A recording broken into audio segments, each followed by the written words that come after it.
B fit and be healthy ವಿಶೇಷ ಕಾರ್ಯಕ್ರಮಕ್ಕೆ ಸ್ವಾಗತ. ನಾನು ಚೈತ್ರ. ಆರೋಗ್ಯ ಆಹಾರ ಅಂತ ಅಂದರೆ ನಮ್ಮ ದೇಹಕ್ಕೆ ಬೇಕಾಗುವಂತಹ ಪೋಷಕಾಂಶಗಳನ್ನು ಒಳಗೊಂಡಿರುವಂತಹ ಒಂದು ಆಹಾರ ಅಂತ ನಾವು ಹೇಳ್ತೀವಿ. ಪ್ರೋಟೀನ್ ಆಗಿರ್ಬೋದು, ಹಣ್ಣು ತರಕಾರಿಗಳಾಗಿರ್ಬೋದು, ಧಾನ್ಯಗಳಾಗಿರ್ಬೋದು, ಇವೆಲ್ಲವನ್ನು ಸಮತೋಲಿತವಾಗಿ ನಾವು ಆಹಾರದಲ್ಲಿ ಸೇವನೆ ಮಾಡಿದಾಗ ಮಾತ್ರ ಯಾವ ರೋಗ ಬಂದರೂ ಕೂಡ ನಮಗೆ ತಡೆದುಕೊಳ್ಳುವಂಥ ಒಂದು ಶಕ್ತಿ ಇರುತ್ತೆ. ಜೊತೆಗೆ ರೋಗ ಬರದಂತೆಯೂ ಕೂಡ ನಾವು ತಡೆಗಟ್ಟಬಹುದು ಅಂತ. ಇವತ್ತು ಆರೋಗ್ಯದ ಬಗ್ಗೆ ಅಂದರೆ ಹೆಲ್ತಿ ಫುಡ್ ಹೇಗಿರಬೇಕು ನಮ್ಮದು ಅನ್ನುವಂಥದ್ರ ಬಗ್ಗೆ ಇವತ್ತು ನಮ್ಮ ಜೊತೆ ಮಾತಾಡಲಿಕ್ಕಿದ್ದಾರೆ ಸೆಲೆಬ್ರಿಟಿ ಫಿಟ್ನೆಸ್ ಹಾಗೂ ನ್ಯೂಟ್ರಿಷನ್ ಎಕ್ಸ್ಪರ್ಟ್ ಆದಂತಹ ವಿಶಾಲ್ ಸಂಜಯ್ ಶಿವಮ್ ಅವರು. ಸರ್, ಕಾರ್ಯಕ್ರಮಕ್ಕೆ ಸ್ವಾಗತ. ನಮಸ್ಕಾರ. ಮುಖ್ಯವಾಗಿ ನೋಡ್ತೀವಿ ಸರ್, ಇವತ್ತು ನಮ್ಮ ಲೈಫ್ ಸ್ಟೈಲೇ ನಮ್ಮನ್ನು ಈ ಒಂದು ಕಾಯಿಲೆಗಳತ್ತ ಆಗಿರ್ಬೋದು, ಬೇರೆ ಬೇರೆ ಕಾರಣಗಳಿಗೆ ನಮ್ಮನ್ನು ದೂಡ್ತಾ ಇರುವಂಥದ್ದೇ ಇದು. ಇವತ್ತು ಎರಡು ಲೈನಲ್ಲಿ ಹೇಳೋದಾದರೆ ಹೆಲ್ತಿ ಫುಡ್ ಅಂದರೆ ಏನು? ಹೆಲ್ದಿ ಫುಡ್ ಅಂತಂದರೆ ನನ್ನ ಕೇಳಿದ್ರೆ ಒಂದು ತಟ್ಟೆಯಲ್ಲಿ ಎಲ್ಲ ಥರದ್ದು ಕಲರ್ಫುಲ್ ಫ್ರೂಟ್ಸು, ವೆಜಿಟೇಬಲ್ಸು ಮತ್ತು ಏನು ಹೇಳ್ತಾರೆ ಮಾಂಸ, ಮೊಟ್ಟೆ, ಮೀನು ಅಂದರೆ ಗುಡ್ ಫ್ಯಾಟ್ಸು ಇರಬೇಕು, ಲೀನ್ ಪ್ರೋಟೀನ್ ಅಂತ ಏನು ಹೇಳ್ತೀವಿ, ಮಾಂಸ, ಹೌದು, ಮೊಟ್ಟೆ ಏನು ಹೇಳ್ತೀವಿ ಅದು, ಆಮೇಲೆ ಕಾರ್ಬೋಹೈಡ್ರೇಟ್ಸ್ ಅಂತ ಏನು ಸಂಬೋಧಿಸ್ತಾರಲ್ಲ ಅದು ರೈಸ್ ಆಗ್ಬೋದು. ಸೌತ್ ಇಂಡಿಯಾದಲ್ಲಿ ಜಾಸ್ತಿ ರೈಸ್ ಕನ್ಸಂಪ್ಷನ್ ಮಾಡ್ತಾರೆ. ಸ್ಪೆಸಿಫಿಕ್ಕಾಗಿ ಹೇಳಬೇಕಂದ್ರೆ ನಾನು ವೈಟ್ ರೈಸ್ಗಿನ್ನ ಜಾಸ್ತಿ ಬ್ರೌನ್ ರೈಸು ಮತ್ತು ಮಿಲ್ಲೆಟ್ಸ್ಗೆ ಪ್ರಿಫರೆನ್ಸ್ ಜಾಸ್ತಿ ಕೊಡ್ತೀನಿ. ಅದು ಬಿಟ್ಟು ಸೊಪ್ಪು ತರಕಾರಿ ಅದ್ರ ಬಗ್ಗೆ ಜಾಸ್ತಿ ನಾನು ಪ್ರಿಫರೆನ್ಸ್ ಕೊಡ್ತೀನಿ. ಮತ್ತು ಸೀಸನಲ್ ಫ್ರೂಟ್ಸ್ ಅಂತ ಏನು ಹೇಳ್ತೀವಿ, ಆ ಒಂದು ಪರ್ಟಿಕ್ಯುಲರ್ ಸೀಸನಲ್ಲಿ ಬರುವಂಥ ಎಲ್ಲ ಥರದ್ದು ಫ್ರೂಟ್ಸ್ ಕೂಡ ನಾವು ಸೇವನೆ ಮಾಡಬೇಕು. ಸೊ ಒಂದು ತಟ್ಟೆಯಲ್ಲಿ ನೋಡಿದ್ರೆ ನೀವು ಸೊಪ್ಪು ತರಕಾರಿ ಜಾಸ್ತಿ ತಿನ್ನಬೇಕು. ಓಕೆ, ಅದರ ಜೊತೆ ಒಂದು ಮುಷ್ಟಿಯಷ್ಟು ನೀವು ಅನ್ನ ಅಂತ ತಿಳ್ಕೊಳ್ಳಿ. ಓಕೆ, 2 ಮುಷ್ಟಿಯಷ್ಟು ನೀವು ಪ್ರೋಟೀನ್, ಏನು ಮೀನು, ಮಾಂಸ, ಮೊಟ್ಟೆ ಅಂತ ಹೇಳ್ತೀವಲ್ಲ, 2 ಮುಷ್ಟಿಯಷ್ಟು ಇರಬೇಕು. 3 ರಿಂದ 4 ಮುಷ್ಟಿ ನಿಮ್ಮದು ಸೊಪ್ಪು ತರಕಾರಿ ಆದರೆ 1 ಮುಷ್ಟಿ ಅನ್ನ ಇರಬೇಕು. ಸೊ ಇದು ಹೆಲ್ದಿ ಫುಡ್ ಅಂತ ಕನ್ಸಿಡರ್ ಆಗುತ್ತೆ. ಸೊ ಆವಾಗ ನಮ್ಮ ದೇಹ ಆರೋಗ್ಯವಾಗಿರುತ್ತೆ. ಯಾಕೆಂದರೆ ಹೆಲ್ದಿ ಫುಡ್ಡಲ್ಲಿ 2 ಮುಷ್ಟಿ ನೀವು ಪ್ರೋಟೀನ್ ಕನ್ಸಮ್ ಮಾಡಿದ್ರೆ ಪ್ರೋಟೀನಲ್ಲಿ ಫ್ಯಾಟ್ಸ್ ಕೂಡ ಇರುತ್ತೆ, ಮೀನು ಮೊಟ್ಟೆಯಲ್ಲಿ ಫ್ಯಾಟು ಇರುತ್ತೆ. ಅದಾದಮೇಲೆ ನಿಮಗೆ ತರಕಾರಿಗಳಲ್ಲಿ ಫೈಬರ್ಸ್ ಕೂಡ ಸಿಗುತ್ತೆ ನಿಮಗೆ. ಅದು ನಮ್ಮ ಎಲ್ಲ ಥರದ ಬೋವೆಲ್ ಮೂಮೆಂಟ್ಸ್ಗೆ ತುಂಬ ನಮಗೆ ಅನುಕೂಲ ಮಾಡಿಕೊಡುತ್ತೆ. ಪ್ಲಸ್ ಕಾರ್ಬೋಹೈಡ್ರೇಟ್ಸ್, ಫ್ಯೂಲ್ ಅಂತ ಏನು ಹೇಳ್ತೀವಿ, ನಮ್ಮ ದಿನಚರಿಯ ಎಲ್ಲ ಕೆಲಸ ಕಾರ್ಯಗಳಿಗೆ ಬೇಕಾಗಿರುವಂಥ ಎಲ್ಲ ಥರದ್ದು ನಮಗೆ ಶಕ್ತಿ ಏನು ಕೊಡುತ್ತಲ್ಲ ಮಸಲ್ಸು, ಅದಕ್ಕೆ ಬೇಕಾಗಿರುವಂಥ ಎಲ್ಲ ಕ್ರಿಯೆನ ಅದು ನಮಗೆ ತುಂಬಿಕೊಡುತ್ತೆ. ಪ್ರೋಟೀನು ನಮಗೆ ಮಸಲ್ ಬಿಲ್ಡಿಂಗ್ ಇರ್ಬೋದು, ಬೇರೆ ಬೇರೆ ಎಲ್ಲ ದೇಹದ ಹಾರ್ಮೋನಲ್ ಕ್ರಿಯೆಗೆ ಏನು ಅದು ಸಹಕಾರಿಯಾಗುತ್ತೋ ಅದೆಲ್ಲ ಅದು ಮಾಡಿಕೊಡುತ್ತೆ. ಈ ರೀತಿಯಲ್ಲಿ ನಾವೊಂದು ಹೆಲ್ದಿ ಪ್ಲೇಟ್ನ ಕ್ರಿಯೇಟ್ ಮಾಡಿದ್ರೆ ನಮ್ಮ ದೇಹದ ಒಂದು ಆರೋಗ್ಯ ಯಾವಾಗಲೂ ಚೆನ್ನಾಗಿರುತ್ತೆ. ಇದನ್ನು ಒಂದು ಹೆಲ್ದಿ ಫುಡ್ ಅಂತ ಸಿಂಪಲ್ ಆಗಿ ಹೇಳ್ಬೋದು. ವೈವಿಧ್ಯಮಯ ಆಹಾರ ನಮ್ಮ ದೇಹಕ್ಕೆ ಎಷ್ಟು ಮಟ್ಟಿಗೆ ಅಂತ?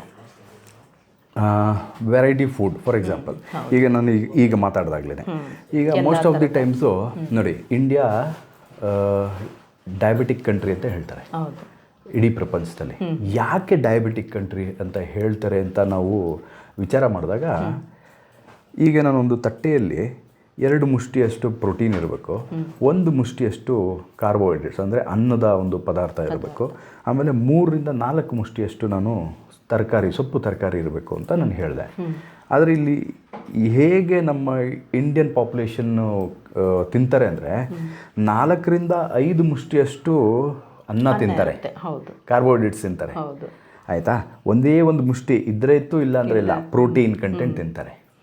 ಆಯಿತಾ, ಇದು ಬಿಟ್ಬಿಡಿ, ಏನೋ ಸೊಪ್ಪು ತರಕಾರಿ ಅಂತೂ ಇರೋದೇ ಇಲ್ಲ, ಅದಂತೂ ನೆಗ್ಲಿಜಿಬಲ್. ಈಗಿನ ಕಾಲದ ಮಕ್ಕಳಂತೂ ಅದನ್ನು ನೋಡೋದೂ ಇಲ್ಲ. ಓಕೆನಾ? ಸೊ ಈ ಥರ ಇರಬೇಕಾದ್ರೆ ನಮ್ಮ ದೇಹಕ್ಕೆ ಬರೀ ಕಾರ್ಬೋಹೈಡ್ರೇಟ್ಸೇ ಕೊಡೋದ್ರಿಂದ ಏನಾಗುತ್ತೆ, ನಮ್ಮ ರಕ್ತದಲ್ಲಿ ಏನು ಹೇಳ್ತಾರೆ ಶುಗರ್ ಕಂಟೆಂಟ್, ಮಧುವಿನ ಕಂಟೆಂಟ್ ಜಾಸ್ತಿ ಆದಷ್ಟು ಬೈ ಡಿಫಾಲ್ಟ್ ಎಲ್ಲರಿಗೂ ಡಯಾಬಿಟಿಸ್ ಬಂದೇ ಬರುತ್ತೆ. ಸೊ ರಕ್ತದ ಒಂದು ಥಿಕ್ನೆಸ್ ಜಾಸ್ತಿ ಆಗಿ ಆಟೋಮೆಟಿಕ್ಕಾಗಿ ಟೈಪ್ 2 ಡಯಾಬಿಟಿಸ್ ಎಲ್ರಿಗೂ ಬರುತ್ತೆ.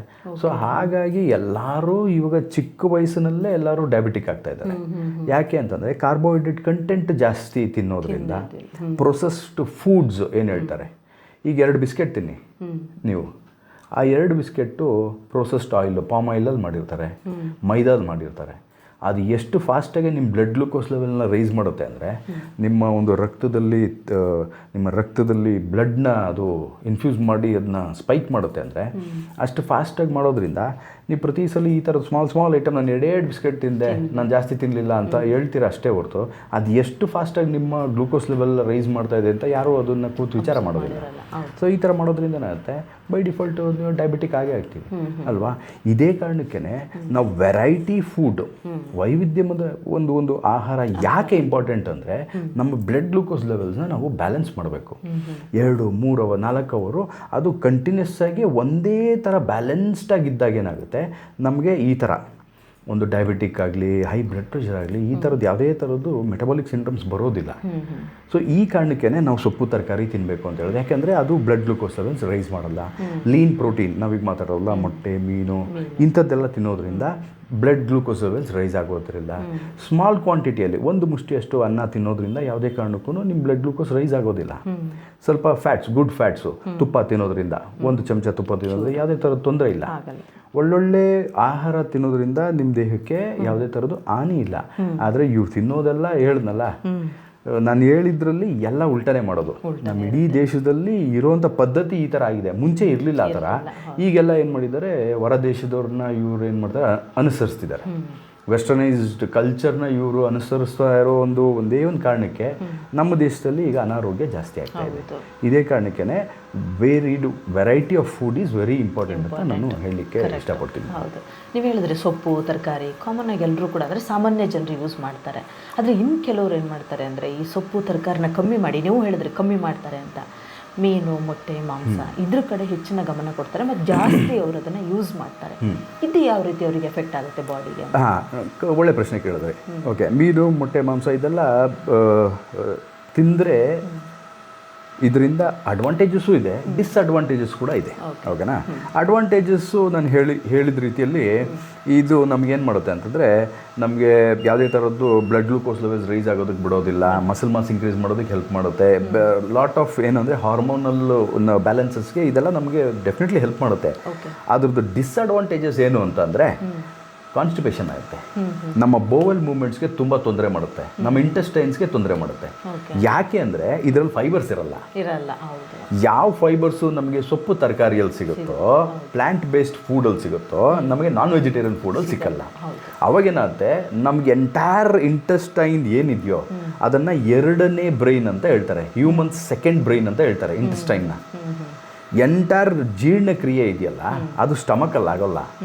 ಸ್ಟಮಕಲ್ಲಿ ಬರೀ ಆಗೋದೇನು ಅಂದರೆ, ಅಲ್ಲಿ ಬರೀ ಗ್ರೈಂಡಿಂಗ್ ಅಷ್ಟೇ ಆಗೋದು. ಮಿಕ್ಸಿಯಲ್ಲಿ ನಾವು ಏನು ಗ್ರೈಂಡ್ ಮಾಡ್ತೀವಲ್ಲ ಆ ರೀತಿಯಲ್ಲಿ ಎಲ್ಲ ಪದಾರ್ಥ ಹೋಗಿ ಅಲ್ಲಿ ಲಿಕ್ವಿಫೈ ಆಗುತ್ತೆ ಅಷ್ಟೇ ಹೊರತು ಜೀರ್ಣಕ್ರಿಯೆ ಹೊಟ್ಟೆ ಒಳಗಡೆ ಆಗಲ್ಲ. ಜೀರ್ಣಕ್ರಿಯೆ ಆಗೋದೇ ಕರಳಲ್ಲಿ. ಜನಕ್ಕೆ ಇದು ಮಾಹಿತಿ ಇಲ್ಲ.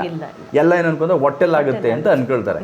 ಓಕೆ, ಒಂದು ಸಲ ಹೊಟ್ಟೆಯಿಂದ ಇದು ಬಿಟ್ by bit, pieces by pieces ಏನು ಅದು ಇಂಟೆಸ್ಟೈನಲ್ಲಿ ಹೋಗುತ್ತಲ್ಲ ಕರಳಲ್ಲಿ, ಅಲ್ಲಿ ಜೀರ್ಣ ಆಗಿ ಸ್ಲೋ ಆಗಿ ಅದೇನಾಗುತ್ತೆ, ಅಬ್ಸಾರ್ಪ್ಷನ್ ಆಗುತ್ತೆ. ಪರ್ಟಿಕ್ಯುಲರ್ ನ್ಯೂಟ್ರಿಯೆಂಟು ಪರ್ಟಿಕ್ಯುಲರ್ ವೇಯಲ್ಲಿ ಅಬ್ಸಾರ್ಬ್ ಆಗಿ ಹೋಗಿ ಸ್ಟೋರ್ ಆಗುತ್ತೆ. ಲಿವರಲ್ಲಿ ಸ್ಟೋರ್ ಆಗುತ್ತೆ. ಪರ್ಟಿಕ್ಯುಲರ್ ಎಲ್ಲೆಲ್ಲಿ ಯಾವ್ಯಾವ ಜಾಗದಲ್ಲಿ ಅದು ಸ್ಟೋರ್ ಆಗಬೇಕು ಆ ಜಾಗದಲ್ಲಿ ಹೋಗಿ ಸ್ಟೋರ್ ಆಗೋಕ್ಕೆ ಸ್ಟಾರ್ಟ್ ಆಗುತ್ತೆ. ಯಾವಾಗ ನೀವು ಫೈಬರ್ಸೇ ತಿನ್ನೋದಿಲ್ವೋ, ಇಂಟೆಸ್ಟೈನಲ್ಲಿ ಏನಾಗುತ್ತೆ, ಡ್ರೈನೆಸ್ ಕ್ರಿಯೇಟ್ ಆಗುತ್ತೆ, ನರಿಶ್ಮೆಂಟ್ ಇರಲ್ಲ, ಅಲ್ಲಿ ವೆಟ್ನೆಸ್ ಇರೋದಿಲ್ಲ. ಯಾವುದು ನೀವು ನಾನ್ ವೆಜಿಟೇರಿಯನ್ ಸೋರ್ಸ್ ಫುಡ್ ಎಲ್ಲ ತಿಂದಿರ್ತಿರಲ್ಲ, ನಾವು ಏನೇ ಆಹಾರ ತಿಂದರೂ ಅಲ್ಟಿಮೇಟ್ಲಿ ವೇಸ್ಟ್ ಪ್ರಾಡಕ್ಟು ಎಕ್ಸಿಟ್ ಆಗಬೇಕು. ನೀವು ಎಕ್ಸಿಟ್ ಆಗಬೇಕು ಅಂತಂದರೆ ಅಲ್ಲಿಂದ ಹೊರ ಬರೋದಕ್ಕೆ ಆ ಒಂದು ವೇಸ್ಟ್ ಪ್ರಾಡಕ್ಟು ಸಾಫ್ಟ್ ಇರಬೇಕು. ನೀವು ಬರೀ ಪ್ರೋಟೀನೇ ಕೊಡ್ತಾ ಇದ್ರೆ, ಫೈಬರ್ಸ್ ಕೊಟ್ಟಿಲ್ಲ ಅಂತಂದರೆ ಅದನ್ನೆಲ್ಲ ಸುತ್ತಕೊಂಡು ಅದು ಹೊರ ತೆಗಿಯೋದಕ್ಕೆ ಹೆಲ್ಪ್ ಮಾಡೋದೇ ಫೈಬರ್ಸು, ವೇಸ್ಟ್ ಪ್ರಾಡಕ್ಟ್ನ. ನೀವು ಫೈಬರ್ಸ್ ಕೊಟ್ಟಿಲ್ಲ, ಬರೀ ಪ್ರೋಟೀನೇ ಕನ್ಸ್ಯೂಮ್ ಮಾಡ್ತಾ ಇದ್ದೀನಿ ಅಂತಂದಾಗ ಏನಾಗುತ್ತೆ, ಇದು ತುಂಬಾ ಗಟ್ಟಿ ಆಗುತ್ತೆ. ಯಾಕಂದರೆ ಡ್ರೈ ಆಗಿ ಡಿಹೈಡ್ರೇಟ್ ಆಗುತ್ತೆ ವೇಸ್ಟ್ ಪ್ರಾಡಕ್ಟ್ಸ್ ಎಲ್ಲ. ಅವಾಗೇನಾಗುತ್ತೆ, ಕಾನ್ಸ್ಟಿಪೇಟ್ ಆಗುತ್ತೆ, ಹಾರ್ಡಾಗುತ್ತೆ, ನಿಮ್ಗೆ ಹೊರಗಡೆ ಬರಲ್ಲ. ಯಾವಾಗ ಹಾರ್ಡಾಗುತ್ತೆ, ನೀವೇನು ಮಾಡ್ತೀರಾ, ನೀವು ಹೋಗಿ ಕಮೋಡ್ ಮೇಲೋ ಅಥವಾ ಇಂಡಿಯನ್ ಟಾಯ್ಲೆಟಲ್ಲಿ ಕೂತ್ಕೊಂಡು ಪ್ರೆಷರ್ ಹಾಕ್ತೀರಾ ಹೊಟ್ಟೆಗೆ ಅಂತ ಮುಕ್ಕರಿಸ್ತೀರಾ. ನೀವು ಮುಕ್ಕರಿಸಿದಾಗ ಏನಾಗುತ್ತೆ, ನೀವು ಇಂಟೆಸ್ಟೈನು, ಲಾರ್ಜ್ ಇಂಟೆಸ್ಟೈನ್ ಮೇಲೆ ನೀವು ಫೋರ್ಸ್ ಮಾಡ್ತಾ ಇದ್ದೀರಾ. ಫೋರ್ಸ್ ಮಾಡಿದಾಗ ಏನಾಗುತ್ತೆ, ಏನಲ್ಲಿ ರೀಜನಲ್ಲಿ ಪ್ರೆಷರ್ ಕ್ರಿಯೇಟ್ ಆಗುತ್ತೆ. ಅಲ್ಲಿ ಪ್ರೆಷರ್ ಕ್ರಿಯೇಟ್ ಆಗೋದು ಏನಾಗುತ್ತೆ, ಅಲ್ಲಿರೋ ಸುತ್ತಮುತ್ತ ಇರೋವಂಥ ಒಂದು ಏನಲ್ಲಿ ರೀಜನಲ್ಲಿ ಸ್ಮಾಲ್ ಕ್ರ್ಯಾಕ್ಸ್ ಆಗಕ್ಕೆ ಸ್ಟಾರ್ಟ್ ಆಗುತ್ತೆ. ಅದಕ್ಕೆ ಫಿಶರ್ಸ್ ಅಂತ ಹೇಳ್ತಾರೆ. ಆಮೇಲೆ ಮೊಳೆ ರೀತಿಯಲ್ಲಿ ಒಂದು ಸ್ಮಾಲ್ ಅಲ್ಲಿರೋ ಜಾಗದ ಒಂದು ಮಾಂಸಖಂಡ ಹೊರಗೆ ಬರುತ್ತೆ, ಅದಕ್ಕೆ ಪೈಲ್ಸ್ ಅಂತ ಹೇಳ್ತಾರೆ. ಇದೆಲ್ಲ ಆಗೋದೇನೆ ಲೆಸ್ ಫೈಬರ್ ಫುಡ್ ತಿನ್ನೋದ್ರಿಂದ. ಸೊ ಇದನ್ನು ದಯವಿಟ್ಟು ಅರ್ಥ ಮಾಡ್ಕೋಬೇಕು ಜನ. ಯಾರು ಜಾಸ್ತಿ ಮಾಂಸ ತಿಂತಾರೆ, ಮೊಟ್ಟೆ ತಿಂತಾರೆ, ಮೀನು ತಿಂತಾರೆ, ಅದು ತಪ್ಪಲ್ಲ. ಆದರೆ ಅದ್ರ ಜೊತೆಗೆ ತಕ್ಕನಾಗೆ ನೀವು ನಾರಿನಂಶದ ಊಟನೂ ತಿನ್ನಬೇಕು. ಆವಾಗ ನಿಮಗೆ ಈ ತೊಂದರೆ ಬರೋದಿಲ್ಲ.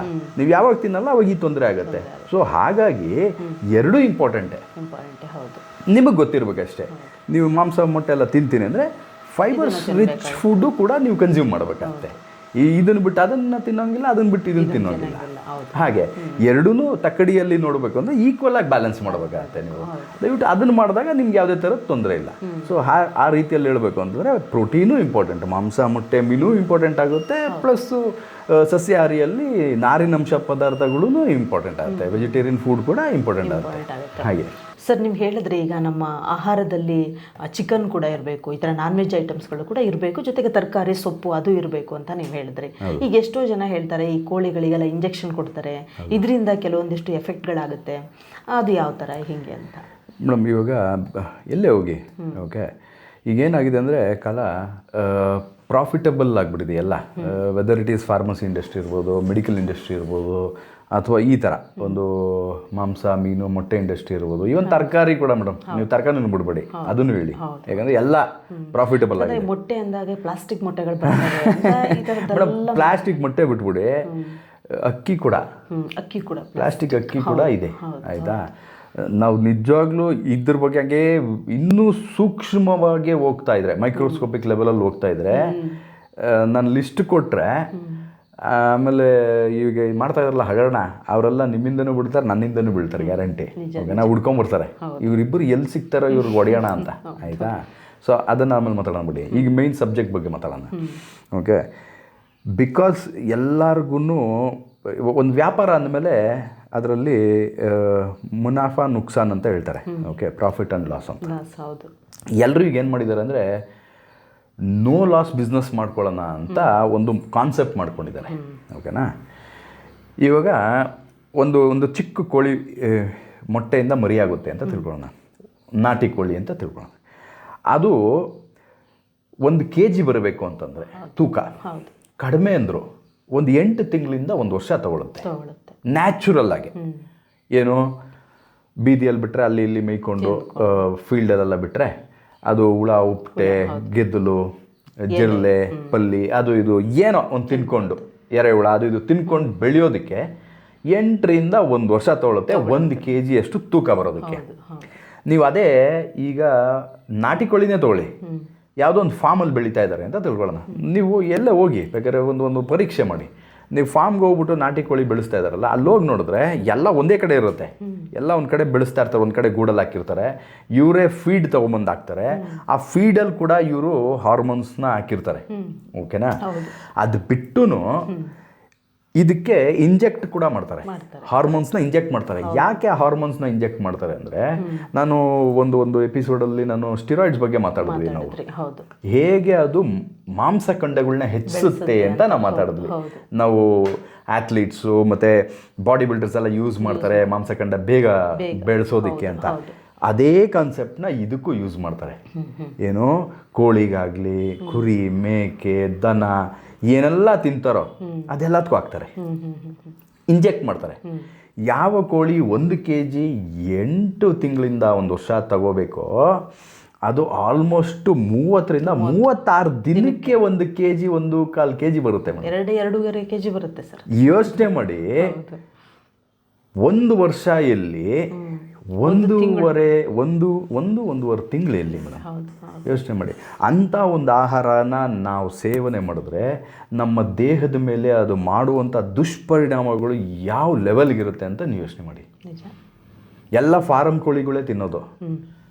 ಎಲ್ಲ ಇವಾಗ ಹೋಗ್ತಾರೆ ಎಲ್ಲೆಲ್ಲಿ ಈಗ ಇದೆಲ್ಲ ಇರುತ್ತಲ್ಲ, ಔಟ್ಲೆಟ್ಸ್ ಎಲ್ಲ ಇರುತ್ತಲ್ಲ, ಅದು best of the dress chicken ಅಂತೇಳಿ ಯಾವುದೇ ಚಿಕನ್ ಅಂತ ಹೇಳ್ಕೊಳ್ಳಿ. ಓಕೆನಾ? ಎಲ್ಲ ಕಡೆ ಬರೋದೇ ಇಂಜೆಕ್ಟಬಲ್ ಚಿಕನ್. ನೀವು ಯಾವುದೇ ಥರದ್ದು ಈಗ ಮಟನ್ ಶಾಪ್ಗೆ ಹೋಗಲಿ ಎಲ್ಲರೂ ಹೋಗಲಿ, ಎಲ್ಲ ಈ ಥರದ್ದೇ ಸಿಕ್ಕೋದು ನಿಮಗೆ. ಬಿಕಾಸ್ ಎಲ್ರಿಗೂ ಜಾಸ್ತಿ ಪ್ರಾಫಿಟ್ ಮಾಡಬೇಕು. ಯಾರನ್ನು ಅಲ್ಲೋಗಿ 1 kg ಕೊಡಪ್ಪ 2 kg ಕೊಡಪ್ಪ ಅಂತ ಕೇಳೋನು ಇದು ಇಂಜೆಕ್ಷನ್ ಹಾಕಿದಾರ ಅಂತ ಕೇಳಲ್ಲ, ಎಷ್ಟು ರೇಟು ಅಂತ ಕೇಳ್ತಾನೆ ಫಸ್ಟು. ಕರೆಕ್ಟ್ ಅಲ್ವಾ? ಅದು ಕುರಿ ಆಗಲಿ, ಕೋಳಿ ಆಗಲಿ, ಮೇಕೆ ಆಗಲಿ, ಯಾವ್ದಾರಾಗಲಿ ರೇಟ್ ಕೇಳ್ತಾನೆ ಅಷ್ಟೇ. ಕಡಿಮೆಯಲ್ಲಿದೆಯೋ ಅಲ್ಲಿ ಹುಡ್ಕೊಂಡು ಹೋಗ್ತಾನೆ. ಎಂಥ ಬುದ್ಧಿವಂತರು ನಮ್ಮ ಜನಗಳು. ಒಂದು ಇನ್ನೊಂದೇನು ಅಂತಂದರೆ, ಇವಾಗ ಅವನು ಆ ಕೆಲಸ, ಅವ್ನಿಗೆ ಪ್ರಾಫಿಟ್ ಇಲ್ಲ ಅಂತಂದರೆ ಅವನು ಆ ಕೆಲಸ ಮಾಡೋಕ್ಕೆ ಹೋಗೋದಿಲ್ಲ. ಅದೇನೇ ಇವಾಗ ನ್ಯಾಚುರಲಾಗಿ ಬೆಳೆಸ್ತಾರಲ್ಲ, ಪ್ಯಾಸ್ಚರೈಸ್ಡ್ ಅಂತ ಒಂದು ವರ್ಡ್ ಯೂಸ್ ಮಾಡ್ತಾರೆ. ನಾನು ಆ ಪರ್ಟಿಕ್ಯುಲರ್ ವರ್ಡ್ಗೆ ನಾನು ಸ್ಟ್ರೆಸ್ ಮಾಡ್ತಾ ಇದ್ದೀನಿ. ದಯವಿಟ್ಟು ಜನತೆ ಈ ಪರ್ಟಿಕ್ಯುಲರ್ ವರ್ಡ್ನ ಹುಡುಕಿ ನೀವು ಇಂಥ ಆಹಾರನೇ ನೀವು ಸೇವನೆ ಮಾಡಬೇಕು. ಆರ್ಗ್ಯಾನಿಕ್ ಅಂತ ಸುಮ್ಮನೆ ಲೇಬಲ್ ಮಾಡ್ತಾರೆ. ಓಕೆ, ದಯವಿಟ್ಟು ಅದಕ್ಕೆ ನೀವು ಇದು ಬೀಳಬೇಡಿ, ನೀವು ಅದಕ್ಕೆ ಇದಾಗಬೇಡಿ, ಮರಳಬೇಡಿ. ಪ್ಯಾಸ್ಚರೈಸ್ಡು ಇಂಪಾರ್ಟೆಂಟು. ವೆಜಿಟೇಬಲ್ಸು ಈ ಥರದ್ರಲ್ಲಿ ಆರ್ಗ್ಯಾನಿಕ್ ಅಂತಂದರೆ ನೀವು ಆ್ಯಕ್ಚುಲಿ ಹುಡ್ಕೊಂಡು ಹೋಗ್ಬೇಕಾಗತ್ತೆ ಆರ್ಗ್ಯಾನಿಕ್ ಫುಡ್ಗೆ. ಅದು ಸುಮ್ಮನೆ ಸುಳ್ಳಾಗಿ ಎಲ್ಲದಕ್ಕೂ ಆರ್ಗ್ಯಾನಿಕ್ ಅಂತ ಹೇಳಿ ಮಾರ್ತಾರೋ ಹೊರತು ರಿಯಲ್ಲಾಗಿ ಆರ್ಗ್ಯಾನಿಕ್ ಅಂದರೆ ನೀವು ಹುಡ್ಕೊಂಡು ಹೋಗ್ಬೇಕು. ಆರ್ಗ್ಯಾನಿಕಲ್ಲಿ ನಿಮಗೆ ನಿಜವಾಗ್ಲೂ ಒಳ್ಳೆ ಸೈಜ್ ಇರೋದು ಸಿಕ್ಕೋದೇ ಇಲ್ಲ. ನಿಮಗೆಲ್ಲ ಎಲ್ಲೋ ಪುಟಾಣಿ ಸಿಗುತ್ತೆ, ಇಶಿಶೇ ದಪ್ಪ ಇರ್ತವೆ. ಅದು ರಿಯಲ್ ಆರ್ಗ್ಯಾನಿಕ್ ಹೇಳಬೇಕು ಅಂತಂದರೆ ಆ ಥರದ್ದು. ಸೊ ಈ ಎಸ್ಪೆಷಲಿ ಕೋಳಿ ಆಗ್ಬೋದು, ಕುರಿ, ಮೇಕೆ ಇಂಥವಾದರೆ ಪ್ಯಾಸ್ಚರೈಸ್ಡ್ ಅಂತ ಇರುತ್ತೆ. ಪ್ಯಾಸ್ಚರೈಸ್ಡ್ ಅಂದರೆ ಏನು? ಈಗ ಮೈದಾನದಲ್ಲಿ ಬಿಟ್ಬಿಟ್ಟಿರ್ತಾರೆ. ಈಗ ಹಸು, ಕರು, ದನ ಎಲ್ಲ ಮೇಯಕ್ಕೆ ಬಿಟ್ಟಿರ್ತಾರೆ, ಗೊತ್ತಾ? ಮುಂಚೆ ಎಲ್ಲ ಹಂಗೆ ಇತ್ತು. ಯಾರೋ ಒಬ್ಬ ಒಂದು 20-30 ಕುರಿಗಳನ್ನ ಮೇಯ್ಸ್ಕೊಂಡು ಹೋಗಿರೋನು, ಅಲ್ಲಿ ಇಲ್ಲಿ ಮೇಯ್ಕೊಂಡು ಸಾಯಂಕಾಲದಷ್ಟು ವಾಪಸ್ಸು ಹೊಡ್ಕೊಂಡು ಮನೆಗೆ ಹೋಗಿರೋರು. ಅಂಥದ್ದನ್ನ ಮಾತ್ರ ದಯವಿಟ್ಟು ನೀವು ಕನ್ಸ್ಯೂಮ್ ಮಾಡ್ತಾ ಅಂಥದ್ದು ಮಾತ್ರ. ಯಾವುದೇ ಕಾರಣಕ್ಕೂ ಯಾವುದಾದ್ರು ಒಂದು ಫಾರ್ಮಲ್ಲಿ ಇದೆಲ್ಲ ಮಾಡಿರ್ತಾರಲ್ಲ ಅಂಥದ್ದನ್ನ ದಯವಿಟ್ಟು ನೀವು ಖರೀದಿ ಮಾಡಬಾರ್ದು. ಅಂಥದ್ರಲ್ಲಿ 100% ಇದೆಲ್ಲ ಇದ್ದೇ ಇರುತ್ತೆ. ಅವ್ರು ಇಂಜೆಕ್ಷನ್ ಹಾಕಿಲ್ಲ ಅಂತ ಹೇಳ್ಬೋದು. ನೀವು ಹೋಗಿ ನೋಡಿದ್ರಾ? ಅದನ್ನು ಯೋಚನೆ ಮಾಡಿ ಫಸ್ಟು. ನಾವು ಯಾವತ್ತೂ ಮಾಡಲ್ಲ ಇದೆಲ್ಲ ಅಂತ ಹೇಳ್ತಾರೆ. ನೀವು ನೋಡಿದ್ರಾ? ಇಲ್ವಲ್ಲ. ಅವ್ರು ಫೀಡಲ್ಲಿ ಹಾಕಿದ್ರಾ ಇಲ್ವ ಅಂತ ನೀವು ನೋಡಿದ್ರಾ? ಇಲ್ವಲ್ಲ. ಸೊ ಯಾಕೆ ರಿಸ್ಕ್ ತೊಗೊಳ್ತೀರಾ? ನಿಮ್ಗಲ್ದಿರಾ ನೋಡಿ, ಜಾಸ್ತಿ ಪ್ರಾಬ್ಲಮ್ ಆಗೋದು ಯಾರು ಗೊತ್ತಾ? ಹೆಣ್ಮಕ್ಳಿಗೆ. ನಾನು ಇವತ್ತು ಹೇಳ್ತಾ ಇದ್ದೀನಿ, ಅವ್ರಿಗೆ ಆಗೋಷ್ಟು ಹಾರ್ಮೋನಲ್ ಇಂಬ್ಯಾಲೆನ್ಸಸ್ಸು ಗಂಡು ಮಕ್ಳಿಗೆ ಅಷ್ಟೊಂದು ಅದು ಪ್ರಭಾವ ಬೀರಲ್ಲ. ಎಸ್, ಗಂಡು ಮಕ್ಕಳಿಗೂ ತೊಂದರೆ ಮಾಡುತ್ತೆ ಹಾರ್ಮೋನ್ಸಲ್ಲಿ, ಆದರೆ ಹೆಣ್ಮಕ್ಳಿಗೆ ತುಂಬ ಜಾಸ್ತಿ ಪರಿಣಾಮಗಳಾಗುತ್ತೆ. ಯಾಕಂದರೆ ಈ ಥರದ್ದೆಲ್ಲ ಒಂದು ಹಾರ್ಮೋನ್ ಇಂಜೆಕ್ಟ್ ಆಗಿರೋವಂಥ ಒಂದು ಮಾಂಸ, ಮೀನು, ಮೊಟ್ಟೆ ಎಲ್ಲ ತಿಂದಾಗ ತುಂಬಾ ಜಾಸ್ತಿ ಪ್ರಾಬ್ಲಮ್ ಆಗುತ್ತೆ. ಯಾಕಂದರೆ ನೋಡಿ, ಈ ಕಾಲಕ್ಕೆ 7 ವರ್ಷ 8 ವರ್ಷಕ್ಕೆಲ್ಲ ಮಕ್ಕಳಿಗೆ ಮೆಚುರಿಟಿ ಬರ್ತಾ ಇದೆ. That is very wrong.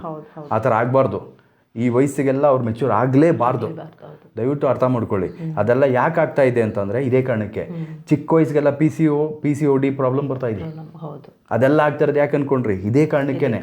ದಯವಿಟ್ಟು ತಂದೆ ತಾಯಿಗಳು ಇದ್ರ ಮೇಲೆ ಸ್ವಲ್ಪ ಗಮನ ಇಡಬೇಕು, ಎಚ್ಚರಿಕೆ ವಹಿಸಬೇಕು. ನಿಮ್ಗೆ ನಿಜವಾಗ್ಲೂ ಈ ಥರದೆಲ್ಲ ನಾನ್ ವೆಜಿಟೇರಿಯನ್ ಸೋರ್ಸು ಕನ್ಸ್ಯೂಮ್ ಮಾಡಬೇಕು ಅಂದರೆ ಹುಡ್ಕೊಂಡು ಹೋಗಿ, 1-2 ಹೆಜ್ಜೆ ದೂರ ಹೋಗಿ, ದಯವಿಟ್ಟು ಹೋಗಿ. ಇವಾಗ ನೋಡಿ, GKVK ಇದೆ, ಎಲ್ಲ ನ್ಯಾಚುರಲ್ ಆರ್ಗಾನಿಕ್ ಸೋರ್ಸಲ್ಲಿ ಅವರು ಬೆಳೆಸ್ತಾರೆ. ಅದೇ ಥರ ಹುಡ್ಕೊಂಡೋಗಿ, ಎಲ್ಲೋ ಒಂದು ಕಡೆ ಹುಡ್ಕೊಂಡೋಗಿ ತಗೊಂಬಂದು ನೀವು ಕನ್ಸ್ಯೂಮ್ ಮಾಡಿಸಿ. ನೀವು ಅನಾನುಕೂಲ ಅಂದ್ಕೊಂಡು ನೀವು ಹತ್ರದಲ್ಲೇ ಎಲ್ಲೋ ತೊಗೊಂಬರೋಣ ಅಂತಂದರೆ ನಿಮ್ಮ ಮಕ್ಕಳು ಹೆಲ್ತ್ ಹಾಳು ಮಾಡೋದಕ್ಕೆ ಕಾರಣ ನೀವೇ, ನಿಮ್ಮ ಹೆಲ್ತ್ ಹಾಳು ಮಾಡೋಕ್ಕೆ ಕಾರಣನೂ ನೀವೇ. ಸೊ ಪ್ಯಾಸ್ಚರೈಸ್ ನಾನು ಹೇಳಿದಾಗೆ ಅದು ಮೇಯ್ಬೇಕು. ಯಾವುದೇ ಥರದ್ದು ಒಂದು ಏನು ಹೇಳ್ತಾರೆ, ಕೂಡಾಕಿರೋ ಜಾಗದಲ್ಲಿ ಅದಿರಬಾರ್ದು. ಅದು ಸೂರ್ಯನ ಬೆಳಕು ಕೆಳಗೆ ಅದು ಓಡಾಡಿಕೊಂಡು ಆರಾಮಾಗೆ ಮೇಯ್ಕೊಂಡು ಇದ್ದರೆ ಮಾತ್ರ ಅದು ನ್ಯಾಚುರಲ್. ಅಂಥದ್ದನ್ನ ಸೇವನೆ ಮಾಡೋದ್ರಿಂದ ಯಾವುದೇ ಥರದ್ದು ದುಷ್ಪರಿಣಾಮಗಳು ಇಲ್ಲ. ಅಂಥದ್ದಾದರೆ ಓಕೆ. ಹಾಗೆ ಅದೇ ಮಾತಾಡ್ತಿದ್ರಿ ಸರ್, ನೀವು ನಾರಿನಂಶ ಇರುವಂತಹ ಐಟಮ್ಗಳನ್ನ ನಾವು ಜಾಸ್ತಿ ತಿನ್ನಬೇಕು ಅಂತ ಅಂದ್ಬಿಟ್ಟು.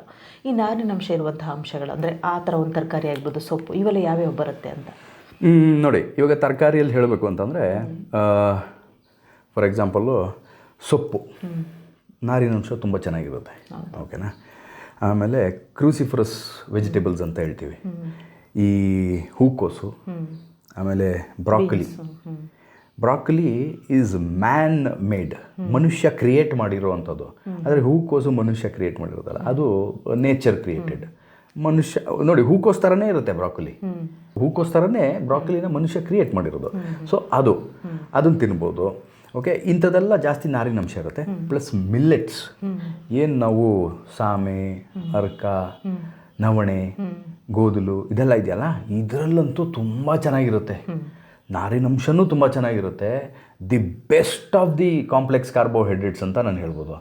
ನೀವು ಎಷ್ಟು ನೆನೆಸ್ತೀರಾ, ಓವರ್ನೈಟ್ ಸೋಕ್ ಮಾಡ್ತೀರಲ್ಲ, ಅಷ್ಟು ನಾರಿನಂಶ ಹೆಚ್ಚುತ್ತೆ. ನೀವು ಎಷ್ಟೆಷ್ಟು ಸೋಕ್ ಮಾಡ್ತೀರಾ, 2 ಅವರ್ ಸೋಕ್ ಮಾಡಿದ್ರೆ ಇಷ್ಟು ಪರ್ಸೆಂಟೇಜ್ ನಾರಿನಂಶ ಆಗುತ್ತೆ. ನೀವು 6 ಅವರ್ ಸೋಕ್ ಮಾಡಿದ್ರೆ ಇಷ್ಟು ಜಾಸ್ತಿ ಆಗುತ್ತೆ. 8 ಅವರ್ ನೆನೆಸಿದ್ರೆ ಇಷ್ಟು ನೀವು ಜಾಸ್ತಿ ಏನು ನೆನೆಸಿದಷ್ಟು ಟೈಮ್ ಪೀರಿಯಡು ಅಷ್ಟು ಜಾಸ್ತಿ ನಾರಿನಂಶ ಜಾಸ್ತಿ ಆಗುತ್ತೆ. ಹಾಗೆ ಇದು ಅಷ್ಟೇ, ಎಷ್ಟು ಸೋಕ್ ಮಾಡಿದಷ್ಟು ಅಷ್ಟು ಜಾಸ್ತಿ ಆಗುತ್ತೆ. ಸೊ ಈ ಥರ ಪದಾರ್ಥಗಳು ಜಾಸ್ತಿ ನೀವು ಕನ್ಸ್ಯೂಮ್ ಮಾಡಬೇಕು. ನಾರಿನಂಶ ಇರುವಂಥದ್ದು ಎಲ್ಲ ತರಕಾರಿಯಲ್ಲೂ ನಾರಿನಂಶ ಜಾಸ್ತಿ ಇರುತ್ತೆ. ಈಗ ಫಾರ್ ಎಕ್ಸಾಂಪಲ್ಲು ದಿ ಬೆಸ್ಟ್ ಅಂತ ಕಿಂಗು ಏನು, ನುಗ್ಗೆಕಾಯಿ, ನುಗ್ಗೆ ಸೊಪ್ಪು. ಅದು ನುಗ್ಗೆ ಸೊಪ್ಪು ಏನು ಬೇಡ, ನುಗ್ಗೆಕಾಯಿ ನೋಡಿ, ಅದನ್ನು ನಾವು ಜಿಗಿದ್ಬಿಟ್ಟು ನಾವು ಬಿಸಾಕ್ಬೋದು ಅಷ್ಟೇ, ಅಗದಿ ತಿನ್ನಕ್ಕಾಗಲ್ಲ ನಾವು ಅದನ್ನ, ಅಷ್ಟು ನಾರದು. ತಿಂದ್ರೂ ನಾಳೆ ಬೆಳಗ್ಗೆ ಅದೆಲ್ಲ ಹಂಗೆ ಬಂದಿರುತ್ತೆ ಹೊರಗಡೆ, ಯಾಕಂದ್ರೆ ಅಷ್ಟು ಫೈಬ್ರಸ್ಸು. ಪ್ಲಸ್ಸು ಸೌತೆಕಾಯಿ, ಇವಾಗ ಸೌತೆಕಾಯಿ ಕಟ್ ಮಾಡ್ತೀವಿ, ಈಗೆಲ್ಲ ಬಿಡಿ ಅದ್ರದ್ದು ಸಿಪ್ಪೆನೂ ಮೇಲ್ಗಡೆ ಸಿಪ್ಪೆ ತೆಗೆದುಬಿಡ್ತಾರೆ, ತೆಗಿಬಾರ್ದು, ಅದರಲ್ಲೇ ಇರೋದು ನಾರಿನಂಶ, ಅದರಲ್ಲೂ ಇರ್ತದೆ ಫೈಬರ್ಸು. ಅದರಲ್ಲಿ ಒಳಗಡೆ ಏನು ಮಾಡ್ತಾರೆ, ತೆಗೆದುಬಿಟ್ಟು ಅದ್ರ ಬೀಜ ತೆಗಿತಾರೆ. ಆ ಬೀಜದಲ್ಲೇ ಇರೋದಪ್ಪ, ಅದನ್ನು ತಿನ್ನಿರಿ ಆಯಿತಾ. ನೆಕ್ಸ್ಟ್ ಡೇ ಬೆಳಗ್ಗೆಗೆ ಅಕಸ್ಮಾತು ನಮ್ಮ ಕರುಳಲ್ಲಿ ಶಕ್ತಿ ಇಲ್ಲ ಅದನ್ನು ಡೈಜೆಸ್ಟ್ ಮಾಡೋಕ್ಕೆ ಅಂದರೆ, ನೆಕ್ಸ್ಟ್ ಡೇ ಬೆಳಗ್ಗೆ ನಮ್ಮ ಮಲದಲ್ಲಿ ಬಂದುಬಿಟ್ಟಿರುತ್ತೆ, ಆ ಬೀಜನೂ ಬಂದಿರುತ್ತೆ. ಯಾಕಂದರೆ ಅಷ್ಟು ಫೈಬರಸ್ ಅದು, ಅದನ್ನು ತಿನ್ನಬೇಕು. ಎಂಟೈರ್ ವೈಟಮಿನ್ ಬಿ ಕಾಂಪ್ಲೆಕ್ಸ್ದು ಎಂಟೈರ್ ಸ್ಟ್ರಕ್ಚರ್ ಇದೆಯಲ್ಲ, ಅದಷ್ಟು ಒಂದೇ ಒಂದು ವೆಜಿಟೇಬಲಲ್ಲಿ ಇದೆ. ಎಂಟೈರ್ ಬಿ ಕಾಂಪ್ಲೆಕ್ಸ್ ಅಂದರೆ ಅದು ಬರೀ ಸೌತೆಕಾಯಿ ಮಾತ್ರನೇ. ಇನ್ಯಾವ ತರಕಾರಿಲೂ ಎಂಟೈರ್ ಬಿ ಕಾಂಪ್ಲೆಕ್ಸ್ ಇಲ್ಲ. ಅದೊಂದಕ್ಕೆ ದೇವ್ರು ಕೊಟ್ಟಿರೋದು, ಇರೋ ಬರೋದನ್ನೆಲ್ಲ ಅದರಲ್ಲೇ ಇಟ್ಬಿಟ್ಟಿದ್ದಾನೆ. ಇನ್ನು ಮಿಕ್ಕಿದ ಎಲ್ಲ ತರಕಾರಿಲಿ ಸ್ವಲ್ಪ ಇದರಲ್ಲಿ ಇಷ್ಟಿದ್ರೆ ಇದರಲ್ಲಿ ಇಷ್ಟಿರುತ್ತೆ ಅಂತ, ಅದೊಂದರಲ್ಲಿ ಮಾತ್ರ ಎಲ್ಲ ಕೊಟ್ಟಿರೋದು. ಸೊ ಇಂಥದನ್ನ ತಿನ್ನಿ, ಎಲ್ಲ ತರಕಾರಿ ತಿನ್ನಬೇಕು ಒಂದೊಂದು ಸೀಸನ್ಗೆ. ಇವಾಗ ಕೋಲ್ಡ್ ಸೀಸನ್ಗೆ ಇಂತಿಂಥ ತರಕಾರಿ ತಿನ್ನಬೇಕು ಅಂತ ಇರುತ್ತೆ. ಫಾರ್ ಎಕ್ಸಾಂಪಲ್ ಕೋಲ್ಡ್ ಸೀಸನಲ್ಲಿ ಗೆಣಸು ಬರುತ್ತೆ ಆಯಿತಾ. ಆಮೇಲೆ ಏನು ಹೇಳ್ತಾರೆ, ಸುವರ್ಣಗೆಡ್ಡೆ, ಅಂದರೆ ನಮ್ಮ ಬಾಡಿಗೆ ಹೀಟ್ ಕೊಡುವಂಥ ಏನು ಪದಾರ್ಥಗಳು, ಕಪ್ಪೆಳ್ಳು, ಇಂಥದ್ದೆಲ್ಲ ತಿಂದರೆ ನಮ್ಮ ಬಾಡಿ ಬೆಚ್ಚಗಾಗುತ್ತೆ ಅಂತ ತಿನ್ನಬೇಕು.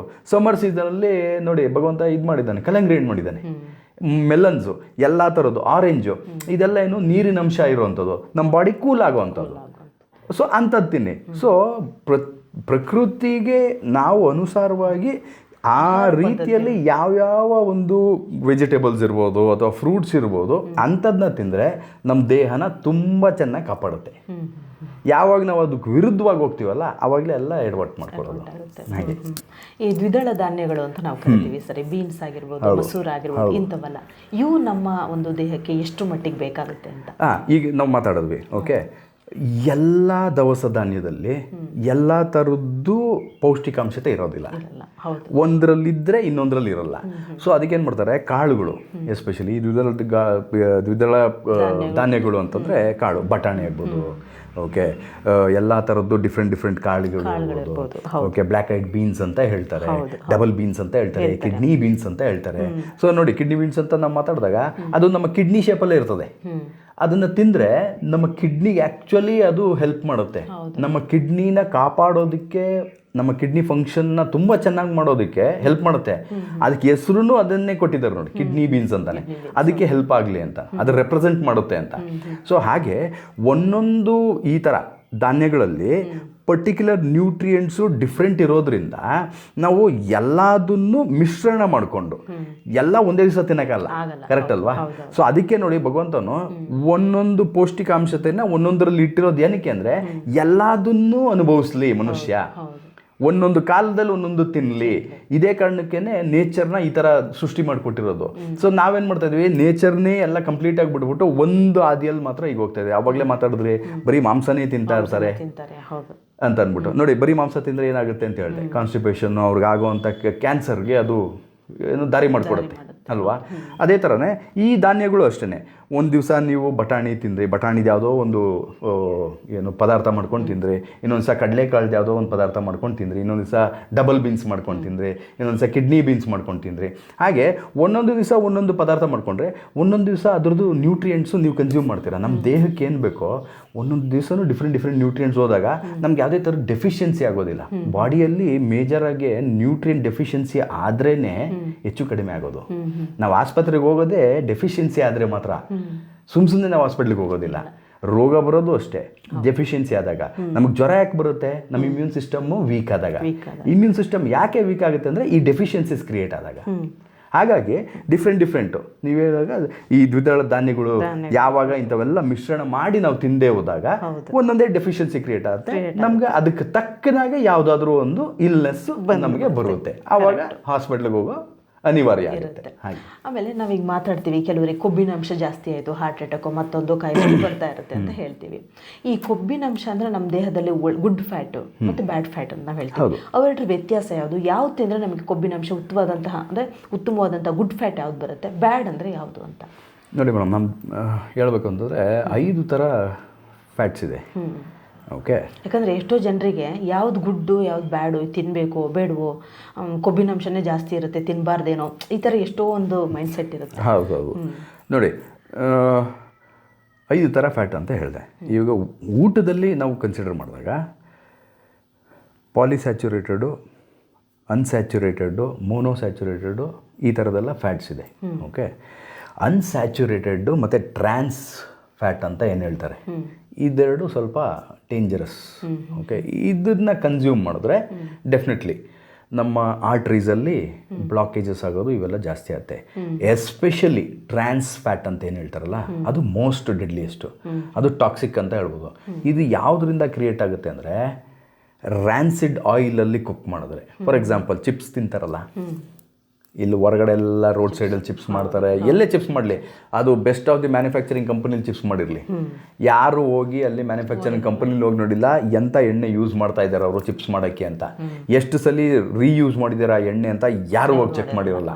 ಪ್ಯಾಕಿಂಗ್ ತುಂಬ ಚೆನ್ನಾಗಿರುತ್ತೆ, ಫ್ಲ್ಯಾಶ್ ಆಗಿರುತ್ತೆ. ಅದು ಓಪನ್ ಮಾಡಿದ ತಕ್ಷಣ ಆ ಅರೋಮಾ ಸ್ಮೆಲ್ ತುಂಬ ಚೆನ್ನಾಗಿರ್ತದೆ. ಬಾಯಿಗೆ ಇಟ್ಕೊಂಡ್ರಂತೂ ಅವರು ಆಕಾಶದಲ್ಲೇ ತೇಲ್ತಾ ಇರ್ತಾರೆ ಅಲ್ವಾ? ಆ ಥರ ಅವರು ಅದಕ್ಕೆ ಫ್ಲೇವರಿಂಗ್ ಎಲ್ಲ ಮಾಡಿರ್ತಾರೆ. ಯಾವ ಎಣ್ಣೆ ಯೂಸ್ ಮಾಡಿದ್ದಾರೆ ಅಂತ ಗೊತ್ತಿಲ್ಲ, ಎಷ್ಟು ಸಲ ಆ ಎಣ್ಣೆಯಲ್ಲಿ ಪದೇ ಯೂಸ್ ಮಾಡಿದ್ದಾರೆ ಎಣ್ಣೆ ಅಂತ ಗೊತ್ತಿಲ್ಲ.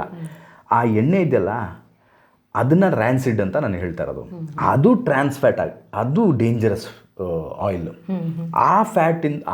ಆ ಥರ ಫ್ಯಾಟಿಂದ ತಯಾರಿಸಿರುವಂಥ ಒಂದು ಪದಾರ್ಥಗಳನ್ನ ತಿಂದಾಗ ಏನಾಗುತ್ತೆ, ಬಾಡಿಗೆ ಡೇಂಜರ್ ಆಗುತ್ತೆ. ನಮ್ಮ ಆರ್ಟ್ರೀಸು ಕ್ಲಾಗ್ ಆಗುತ್ತೆ, ನಮಗೆ ಹಾರ್ಟ್ ಏಲ್ಮೆಂಟ್ಸು ಎಲ್ಲ ಥರದ್ದು ನಾನಾ ಥರದ್ದು ರೋಗ ಬರೋದಕ್ಕೆ ಕಾರಣ ಅದೇ. ಅದು ಬಿಟ್ಟು ಸ್ಯಾಚುರೇಟೆಡ್, ಅದಕ್ಕಿಂತ ಒಂದು ಸ್ಟೆಪ್ ಕೆಳಗಡೆ ಅಂತ ತಿಳ್ಕೊಳ್ಳೋಣ. ಈಗ ಸ್ಯಾಚುರೇಟೆಡ್ ಫ್ಯಾಟ್ ಯಾವುದ್ರಲ್ಲಿ ಸಿಗ್ಬೋದು? ನಿಮಗೆ ತುಪ್ಪದಲ್ಲಿ ಸಿಗುತ್ತೆ ಸ್ಯಾಚುರೇಟೆಡ್ ಫ್ಯಾಟ್. ತುಪ್ಪ ಒಳ್ಳೆಯದು, ಅದರಲ್ಲಿ ಸ್ಯಾಚುರೇಟೆಡ್ ಫ್ಯಾಟ್ ಇದೆ. ಈಗ ತುಪ್ಪನೇ ನೀನು ಎಲ್ಲದಕ್ಕೂ ತುಪ್ಪ ಹಾಕ್ಕೊಂಡೇ ತಿಂತಾ ಇದೆಯಾ ಅಂತ ತಿಳ್ಕೊಳ್ಳೋಣ.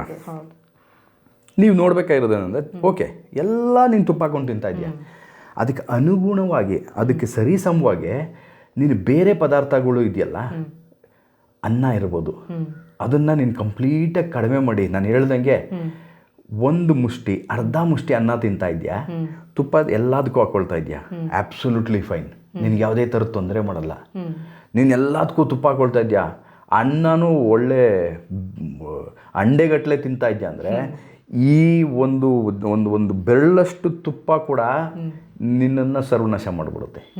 ಆವಾಗ ಡೇಂಜರ್ ಆಗುತ್ತೆ ಆ ಥರ. ಯಾಕಂದರೆ ತುಪ್ಪದಲ್ಲಿ ತುಂಬಾ ಒಳ್ಳೆ ಇದಿದೆ, ಏನು ವೆರಿ ಗುಡ್ ಬೆನಿಫಿಟ್ಸ್ ಇದೆ. ಅದನ್ನು ಮೆಡಿಸನ್ಗೆಲ್ಲ ಯೂಸ್ ಮಾಡ್ತಾರೆ, ಆಯುರ್ವೇದದಲ್ಲಿ ಯೂಸ್ ಮಾಡ್ತಾರೆ, ಎಲ್ಲದಕ್ಕೂ ಯೂಸ್ ಮಾಡ್ತಾರೆ ಮೇಡಮ್. ತುಪ್ಪದಲ್ಲಿ ತುಂಬಾ ಬೆನಿಫಿಟ್ಸ್ ಇದೆ. ಸ್ಯಾಚುರೇಟೆಡ್ ಫ್ಯಾಟ್ ಅಂತ ನಾವು ಅದರಲ್ಲಿ ಇದೆ, ಇಲ್ಲ ಅಂತಿಲ್ಲ, ಆದರೆ ಅದರಲ್ಲಿ ಬೆನಿಫಿಟ್ಸ್ ಅಷ್ಟಿದೆ. ಇವ್ರು ಮಾಡುವಂಥ ತಪ್ಪು ಕೆಲಸಕ್ಕೆ, ತರಲೆ ಕೆಲಸಕ್ಕೆ ಪಾಪ ಅದು ಹೆಸರು ಕೆಡಿಸ್ಕೊಳ್ಳುತ್ತೆ. ಅದರಲ್ಲಿರೋದು ಒಂದೇ ಒಂದು ತಪ್ಪನ್ನು ವಿಲನ್ ಮಾಡಿಬಿಡುತ್ತೆ. ಅದನ್ನ ನಾನು ಹೇಳ್ದಾಗೆ ನೀವು ಡೈಲಿ ನೀನು 1 ಲೀಟ್ರ್ ತುಪ್ಪ ಕುಡಿ, ಇದನ್ನೇನು ತಿನ್ನಲೇಬೇಡ, ನಿನಗೆ ಯಾವ ರೋಗನೂ ಬರೋಲ್ಲ ಮೇಡಮ್. ಏನು ಬೇಡ. ನಾನು ಇನ್ನೊಂದು ಎಕ್ಸಾಂಪಲ್ ಹೇಳ್ತೀನಿ. ನನ್ನ ಹೆಸರು ಹೇಳಿದ್ರೆ ಅದೇನು ಮಾಡ್ತಾರೆ ಗೊತ್ತಿಲ್ಲ, ನಾನು ಹೇಳೇ ಬಿಡ್ತೀನಿ ತಗೊಳ್ಳಿ. ಜಿಂದಾಲ್ ಇಲ್ಲೇ ಇದೆ, ನೆಲಮಂಗ್ಲಿಗೆ ಹೋಗೋ ರೋಡಲ್ಲಿ, ಅಲ್ಲೊಂದು ಟ್ರೀಟ್ಮೆಂಟ್ ಎಲ್ಲ ಮಾಡ್ತಾರೆ. ಏನು ನೀವು ಸುಮ್ಮನೆ ಹೋಗ್ಬಿಟ್ಟು ನೀವೇ ಅಡ್ಮಿಷನ್ ತೊಗೊಳ್ಳಿ, ಅಲ್ಲಿ ಏನು ಕುಡಿಸ್ತಾರೆ ಡೈಲಿ ಬೆಳಗ್ಗೆ ಹಾಳು ಹೊಟ್ಟೆಯಲ್ಲಿ ಅಂತ ಕೇಳಿ. ತುಪ್ಪನೇ ಕುಡಿಸೋದಲ್ಲಿ ಎವ್ರಿ ಡೇ ಎಷ್ಟು ಲೀಟ್ರ್ ಗಟ್ಟಲೆ ಕುಡಿಸ್ತಾರೆ ಅಂತ ನೀವು ಕೇಳಿ ಹೋಗಿ. ಕುಡಿಸ್ಬಿಟ್ಟು ಸಣ್ಣ ಮಾಡಿ ಕಳಿಸ್ತಾರೆ. ಅಲ್ಲಿ ಹೋಗಿರ್ತಾರೆ ಎಷ್ಟೆಷ್ಟೋ 150 kg ಎತ್ಕೊಂಡು ಹೋಗಿರ್ತಾರೆ ಬಾಡಿ. 1 ತಿಂಗಳು 1.5 ತಿಂಗಳ ಒಳಗಡೆ ಎಷ್ಟು kg ಕಡಿಮೆ ಮಾಡಿ ಕಳಿಸ್ತಾರೆ ಕೇಳಿ. ಬರೀ ತುಪ್ಪ ಕುಡಿಸಿ, ಬರೀ ತುಪ್ಪ ಕುಡಿಸಿ. ಅಂದರೆ ಅದು ತುಪ್ಪ ಡೇಂಜರ್ ಆಗಿದ್ರೆ ನಾನು ಹೇಳೋ ಥರ ಬರೀ ಅದು ಬೇರೆಯವ್ರು ಹೇಳೋ ಅದೇ ಹೇಳ್ದಲ್ಲ, ಇಷ್ಟು ತುಪ್ಪನ ವಿಲನ್ ಮಾಡಿಬಿಡ್ತಾರೆ. ಇದನ್ನೆಲ್ಲ ಇಷ್ಟು ತಿಂದ್ಬಿಟ್ಟು ಬ್ಯಾಡ್ದಿರೋದೆಲ್ಲ ತಿಂದು. ಅದೇ ಬರೀ ತುಪ್ಪನೇ ಕುಡ್ಕೊಂಡಿದ್ರೆ ಅದು ಎಷ್ಟು ಒಳ್ಳೇದು ಮಾಡುತ್ತೆ ಅಂತ ಇವಾಗ ನಾನು ಹೇಳ್ದಲ್ಲ, ಜಿಂದಾಲ್ ಅವ್ರದ್ದು ಹೆಸರು, ಅವ್ರು ಮಾಡ್ತಾ ಇದ್ದಾರೆ ನೋಡಿ ಒಳ್ಳೆ ಕೆಲಸ. ಹಂಗೆ ನಮಗೆ ಗೊತ್ತಿರಬೇಕು, ಈಗ ಯಾವುದೋ ಒಂದು ಪದಾರ್ಥ ನಾವು ತಿಂತಾ ಇದ್ದೀವಿ ಅಂದರೆ ಅದ್ರದ್ದು ಒಳ್ಳೆ ಗುಣಗಳೇನು, ಅದಕ್ಕೇನಾದರೂ ಒಂದು ಕೆಟ್ಟದಾಗುವಂಥ ಪದಾರ್ಥನ ಸೇರಿಸ್ಬಿಟ್ರೆ ಪಾಪ ಇದು ಎಷ್ಟು ಇನ್ನೂ ಡ್ಯಾಮೇಜ್ ಮಾಡುತ್ತೆ ಅಂತ ಗೊತ್ತಿದ್ಕೊಂಡು ಮಾಡಿದ್ರೆ ಓಕೆ ಅನ್ಬೋದು. ಹಂಗೆ ಸ್ಯಾಚುರೇಟೆಡ್ ಫ್ಯಾಟು, ಟ್ರಾನ್ಸ್ ಫ್ಯಾಟ್ ಅಂತ ಹೇಳ್ತಾರೆ. ಇವೆರಡೇ ಡೇಂಜರಸ್ಸು. ಪಾಲಿಅನ್ಸ್ಯಾಚುರೇಟೆಡು, ಮೋನೋ ಇದೆಲ್ಲ ತುಂಬ ಒಳ್ಳೆಯದು. ಒಮೆಗಾ 3 ಫ್ಯಾಟಿ ಆ್ಯಸಿಡ್ಸು ಇದೆಲ್ಲ ಏನು ಮಾಡುತ್ತೆ, ನಮ್ಮ ದೇಹಕ್ಕೆ ತುಂಬಾ ಅನುಕೂಲ ಮಾಡಿಕೊಡುತ್ತೆ. ನಮ್ಮ ಸೆಂಟ್ರಲ್ ನರ್ವಸ್ ಸಿಸ್ಟಮ್ ಫಂಕ್ಷನ್ ಮಾಡೋದಕ್ಕಾಗಲಿ, ನಮ್ಮ ಜಾಯಿಂಟ್ಸ್ ಫಂಕ್ಷನ್ ಮಾಡೋದಕ್ಕಾಗಲಿ, ಇದಕ್ಕೆಲ್ಲ ಅದಕ್ಕೂ ಫ್ಯಾಟ್ ಬೇಕೇ ಬೇಕು. ಈಗ ಹೇಗೆ ಒಂದು ಸೈಕಲ್ ಇದಿರುತ್ತಲ್ಲ, ಸ್ಪೋಕ್ಸ್ ಇರುತ್ತೆ, ಚೈನ್ ಇರುತ್ತೆ, ಅದಕ್ಕೆ ನೀವು ಆಯಿಲ್ ಹಾಕಲೇಬೇಕು. ಸ್ಮೂತಾಗಿ ಅದು ಓಡಬೇಕು, ಯಾವುದೇ ಥರದ್ದು ಸೌಂಡ್ ಬರಬಾರ್ದು ಅಂದರೆ ನೀವು ಆಯಿಲ್ ಹಾಕಿದ್ರೆ ಅದು ಸ್ಮೂತಾಗಿ ಚಕ್ರ ತಿರುಗೋದು. ಅದೇ ಥರನೇ ನಮ್ಮ ಜಾಯಿಂಟ್ಸ್ ಎಲ್ಲನೂ ಚೆನ್ನಾಗಿರಬೇಕು ಅಂದರೆ ಫ್ಯಾಟ್ ಬೇಕೇ ಬೇಕು. ಅದು ಜಾಸ್ತಿ ಆದಾಗಲೇ ತೊಂದರೆ ಮಾಡೋದು, ತುಂಬ ಕಡಿಮೆ ಆದಾಗಲೂ ತೊಂದರೆ ಆಗುತ್ತೆ. ಎಷ್ಟು ಮಾತ್ರದಲ್ಲಿ ಇರಬೇಕೋ ಅಷ್ಟಿರಬೇಕು, ಬ್ಯಾಲೆನ್ಸ್ಡಾಗೆ. ಅದಕ್ಕೆ ಈ ಥರದ ಫ್ಯಾಟು ನಾನು ಹೇಳಿದ್ನಲ್ಲ, ಗುಡ್ ಫ್ಯಾಟ್ಸ್ ಅಂತೂ ಬೇಕೇ ಬೇಕು. ಆ ಥರ ಫ್ಯಾಟ್ಸ್ ಕನ್ಸ್ಯೂಮ್ ಮಾಡಿದಾಗ ಅದು ಫಿಶಲ್ಲಿರ್ಬೋದು, ಓಕೆ, ತರಕಾರಿಗಳಲ್ಲಿ ಅವಕ್ಯಾಡೋಸು ಇಂಥವೆಲ್ಲ ಗುಡ್ ಫ್ಯಾಟ್ಸು, ಇಂಥದ್ರಲ್ಲಿ ಈ ಥರದ್ದೆಲ್ಲ ಕನ್ಸ್ಯೂಮ್ ಮಾಡಿದಾಗ, ನಿಯಂತ್ರಣದಲ್ಲಿ ಕನ್ಸ್ಯೂಮ್ ಮಾಡಿದಾಗ ಎಲ್ಲ ಚೆನ್ನಾಗಿರುತ್ತೆ. ಯಾವುದನ್ನು ಎಕ್ಸಿಡ್ ಮಾಡಿದ್ರೆ ಎಲ್ಲ ತೊಂದರೆ ಜಾಸ್ತಿ ತಿಂತೀವಿ ಅಂತ. Okay okay. ಮಕ್ಕಳ ಒಂದು ಫುಡ್ ಯಾವ ರೀತಿ ಇರಬೇಕು ಅಂತ ಇವತ್ತಿನ ದಿನದಲ್ಲಿ ನಾವು ನೋಡಿದಾಗ ಮಕ್ಕಳ ಫುಡ್ ತೀರಾ ಕೆಳಮಟ್ಟಕ್ಕೆ ಹೋಗಿದೆ ಅಂತ ಅನ್ಕೊಳ್ತೀವಿ. ಕೆಳಮಟ್ಟಕ್ಕೆಲ್ಲ ಮೇಡಮ್, ಇನ್ನೂ ಅದು ಹೇಳ್ಬೇಕು ಅಂದರೆ ಪಾತಾಳಕ್ಕೆ ಹೋಗಿದೆ ಅಂದ್ಬಿಡಿ ಡೈರೆಕ್ಟಾಗಿ. ಹೌದು, ಮಕ್ಕಳಿಗೆ ಯಾವ ರೀತಿ ಫುಡ್ಡನ್ನೆಲ್ಲ ಕೊಡಬೇಕಾಗತ್ತೆ ಅಂತ. ಓಕೆ, ಇವಾಗ ಒಂದು ದುರಂತ ನಡೀತು, ಅದು ನಿಮಗೂ ಗೊತ್ತಿರಬೇಕು, ಜನತೆಗೂ ಗೊತ್ತಿರಬೇಕು. ರೀಸೆಂಟಾಗಿ ಒಂದು 8 ವರ್ಷದ ಮಗುಗೆ ಹಾರ್ಟ್ ಅಟ್ಯಾಕ್ ಆಯಿತು. 8 ವರ್ಷದ ಮಗುಗೆ ಹಾರ್ಟ್ ಅಟ್ಯಾಕ್ ಆಗ್ತಿರೋಯ್ತು ಮೇಡಮ್. ಅದಕ್ಕಿಂತ ದುರಂತ ಇನ್ಯಾವುದೂ ಇಲ್ಲ ಅಂತ ಅಂದ್ಕೊತೀನಿ ನಾನು. ಇಡೀ ಪ್ರಪಂಚದಲ್ಲಿ ಎಲ್ಲೂ ಆಗಿರಲ್ಲ ನನಗೆ ಗೊತ್ತಿರೋಂಗೆ, ನಮ್ಮ ದೇಶದಲ್ಲಿ ಆಗಿದೆ. ಯಾಕೆ ಅಂತ ನಾವು ಕೂತ್ಕೊಂಡು ನಾವು ನೋಡಿದಾಗ ಹಾರ್ಟ್ ಅಟ್ಯಾಕ್ ಹೇಳಿ ಮೇಜರಾಗಿ ಆರ್ಟರೀಸ್ ಬ್ಲಾಕ್ ಆಗಿದ್ರೆ, ಕರೆಕ್ಟ್ ಅಲ್ವಾ? ಅದು ಬಿಟ್ಟು ಬೇರೆ ಏನೂ ಕಾರಣ ಇರಲಿಕ್ಕಿಲ್ಲ. ಅದು ಆ ಬ್ಲಾಕೇಜ್ ಆಗೋದಕ್ಕೆ ಕಾರಣ ಏನು? ಇವರು ತಿಂತಾ ಇರೋವಂಥ ಆಹಾರ. ಆ ಮಗುಗೆ ಬರೀ ಎಲ್ಲ ಥರದ್ದು ಬೇಕ್ರಿ ಐಟಮ್ಸು, ಚಿಪ್ಸು, ಆಯಿತಾ, ಕರೆದಿರೋ ಐಟಮ್ಸು, ಬರೀ ಇಂಥದೇ ಐಟಮ್ಸು. ಇವಾಗ ನಾವು ಮಾತಾಡ್ದವಲ್ಲ, ಟ್ರಾನ್ಸ್ ಫ್ಯಾಟು ಮತ್ತು ಸ್ಯಾಚುರೇಟೆಡ್ ಫ್ಯಾಟ್, ಹೆವಿ ಇಂಥದ್ದೇ ಇರುವಂಥ ಪದಾರ್ಥಗಳು. ಮಗು ಅನ್ನ ತಿನ್ನಲ್ಲ ಅಂದ್ಬಿಟ್ಟು ಟಿ ವಿ ಮನುಷ್ಯ ಕುಣಿಸ್ಬಿಟ್ಟು ಬರೀ ನೀವು ಇದನ್ನೇ ಫೀಡ್ ಮಾಡ್ತಾಯಿದ್ರೆ ಅದು ಅಳುತ್ತೆ, ತಿನ್ನಲ್ಲ ಅಂತ ಅಂದ್ಕೊಂಡು ಏನಾಗಬೇಕು ಆ ಮಗುದು ಒಳಗಡೆ ಆರ್ಗನ್ಸ್ ಏನಾಗ್ಬೇಕು ಹೇಳಿ? ಈ ಥರ ಆದರೆ ಬದುಕುತ್ತಾ? ಹಂಗೆ ಮಾಡಿ ಆ ಮಗು ತೀರೋಯ್ತು. ಸೊ ಆ ಥರ ಇರಬೇಕಾದ್ರೆ ಯೋಚನೆ ಮಾಡಿ, ತಂದೆ ತಾಯಿಗಳದ್ದು ರೆಸ್ಪಾನ್ಸಿಬಿಲಿಟಿ ಎಷ್ಟಿದೆ. ಒಂದು ಮಗು ಮೇಲೆ ಅವ್ರನ್ನ ಆರೈಕೆ ಮಾಡೋದಾಗಲಿ, ಅವ್ರನ್ನ ಬೆಳೆಸೋದಾಗಲಿ ಎಷ್ಟು ರೆಸ್ಪಾನ್ಸಿಬಲ್ ಆಯಿತು. ಸೊ ಹಾಗಾಗಿ ಬ್ಯಾಲೆನ್ಸ್ಡ್ ಫುಡ್ ಅದು ತುಂಬ ಇಂಪಾರ್ಟೆಂಟು. ಎಸ್ಪೆಷಲಿ ಮಕ್ಕಳಿಗೆ ನನ್ನ ಕೇಳಿದ್ರೆ ಯಾವುದೇ ಥರದ್ದು ಸ್ವೀಟ್ಸ್ ಕೊಡಬಾರ್ದು. ಒಂದು ಯಾವುದೇ ಥರದ್ದು ಅವ್ರಿಗೆ ಟೆಕ್ನಾಲಜಿ, ಈಗೇನು ಮೊಬೈಲ್ ಫೋನು, ಟ್ಯಾಬ್ಲೆಟ್ಸ್ ಆಳು ಮುಡಿದೆ ಕೊಡಲೇಬಾರ್ದು ನನ್ನ ಕೇಳಿದ್ರೆ. Absolutely no, until and unless 15 years ಆಗೋವರೆಗೂ, ಅವ್ರಿಗೆ 15 ವರ್ಷ ಆಗಿ ಅವ್ರಿಗೆ ಅದು ಅನಿವಾರ್ಯ, ಅವ್ರಿಗೆ ಸ್ಟಡೀಸಿಗೆ ಬೇಕು ಅನ್ನೋವರೆಗೂ ಇದು ಯಾವುದು ಟಚ್ ಮಾಡಿಸ್ಬಾರ್ದು. Especially sugar items, salt items ಅವ್ರಿಗೆ ಮುಟ್ಟಿಸ್ಲೇಬಾರ್ದು ನಾನು ಕೇಳಿದ್ರೆ. ಯಾಕೆ ನಾನು ಈ ಮಾತು ಹೇಳ್ತಾ ಇದ್ದೀನಿ ಶುಗರು ಸಾಲ್ಟ್ ಬೇಡ ಅಂದರೆ, ನಾವು ತಿನ್ನೋವಂಥ ಎಲ್ಲ ಪದಾರ್ಥದಲ್ಲೂ madam sodium content, salt content ಇದ್ದೇ ಇರುತ್ತೆ. ಭಗವಂತ ಸೃಷ್ಟಿಯಲ್ಲಿ ಇಟ್ಟಿದ್ದಾನೆ ಎಲ್ಲ ಪದಾರ್ಥದಲ್ಲೂ. ಶುಗರ್ ಕಂಟೆಂಟು ಬೈ ಡಿಫಾಲ್ಟು ನಮ್ಮ ದೇಹ ಕ್ರಿಯೇಟ್ ಮಾಡ್ಕೊಳ್ಳುತ್ತೆ. ನಾವು ಏನೇ ಪದಾರ್ಥ ತಿನ್ನಲಿ, ಇದು ಮೆಡಿಕಲ್ ಸೈನ್ಸಲ್ಲಿರೋರ್ಗೆ ಎಲ್ರಿಗೂ ಗೊತ್ತು. ಯಾರ್ಯಾರು ಡಯಟಿಕ್ಸ್ ಓದಿದಾರೋ ಡಾಕ್ಟರ್ಸ್, ಇದು ಅವ್ರಿಗೆ ಚೆನ್ನಾಗಿ ಗೊತ್ತು.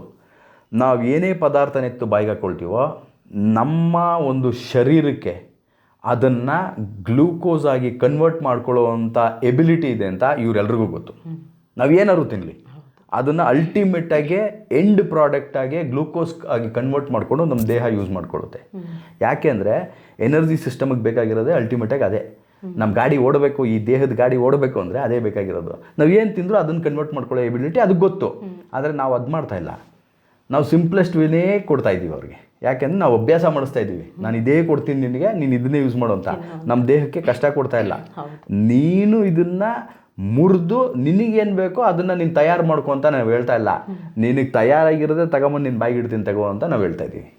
ಸ್ಪೂನ್ ಫೀಡಿಂಗ್ ಅಂತ ಹೇಳ್ತಾರಲ್ಲ, ಹಂಗೆ ಮಾಡಿ ನಾವು ಮಕ್ಕಳನ್ನ ಹೇಗೆ ನಾವು ಕೆಡಿಸ್ತೀವೋ, ಹಾಳು ಮಾಡ್ತಾ ಇದ್ದೀರೋ, ಅವ್ರನ್ನ ಇಂಡಿವಿಜುವಲ್ಲಾಗಿ ಸ್ವತಂತ್ರವಾಗಿ ಬೆಳೆಯೋದಕ್ಕೆ ಬಿಡ್ತಾ ಇಲ್ವೋ, ಹಂಗೆ ಈ ದೇಹನೂ ನಾವು ಕೆಡಿಸ್ತಾ ಇದ್ದೀವಿ. ಸೊ ಮಕ್ಕಳಿಗೆ ಬ್ಯಾಲೆನ್ಸ್ಡ್ ಫುಡ್ ಕೊಡೋದನ್ನ ದಯವಿಟ್ಟು ಜನತೆ ಕಲಿಬೇಕು. ಈಗ ಹೆಂಗೆ ಏನು ತಂದೆ ತಾಯಿಗಳಿದಾರಲ್ಲ, ಈಗಿಂದನೇ ದಯವಿಟ್ಟು ಅವ್ರು ಕಲಿಬೇಕು. ತರಕಾರಿ ತಿನ್ನಿಸೋದು ಕಲಿಸ್ಬೇಕು.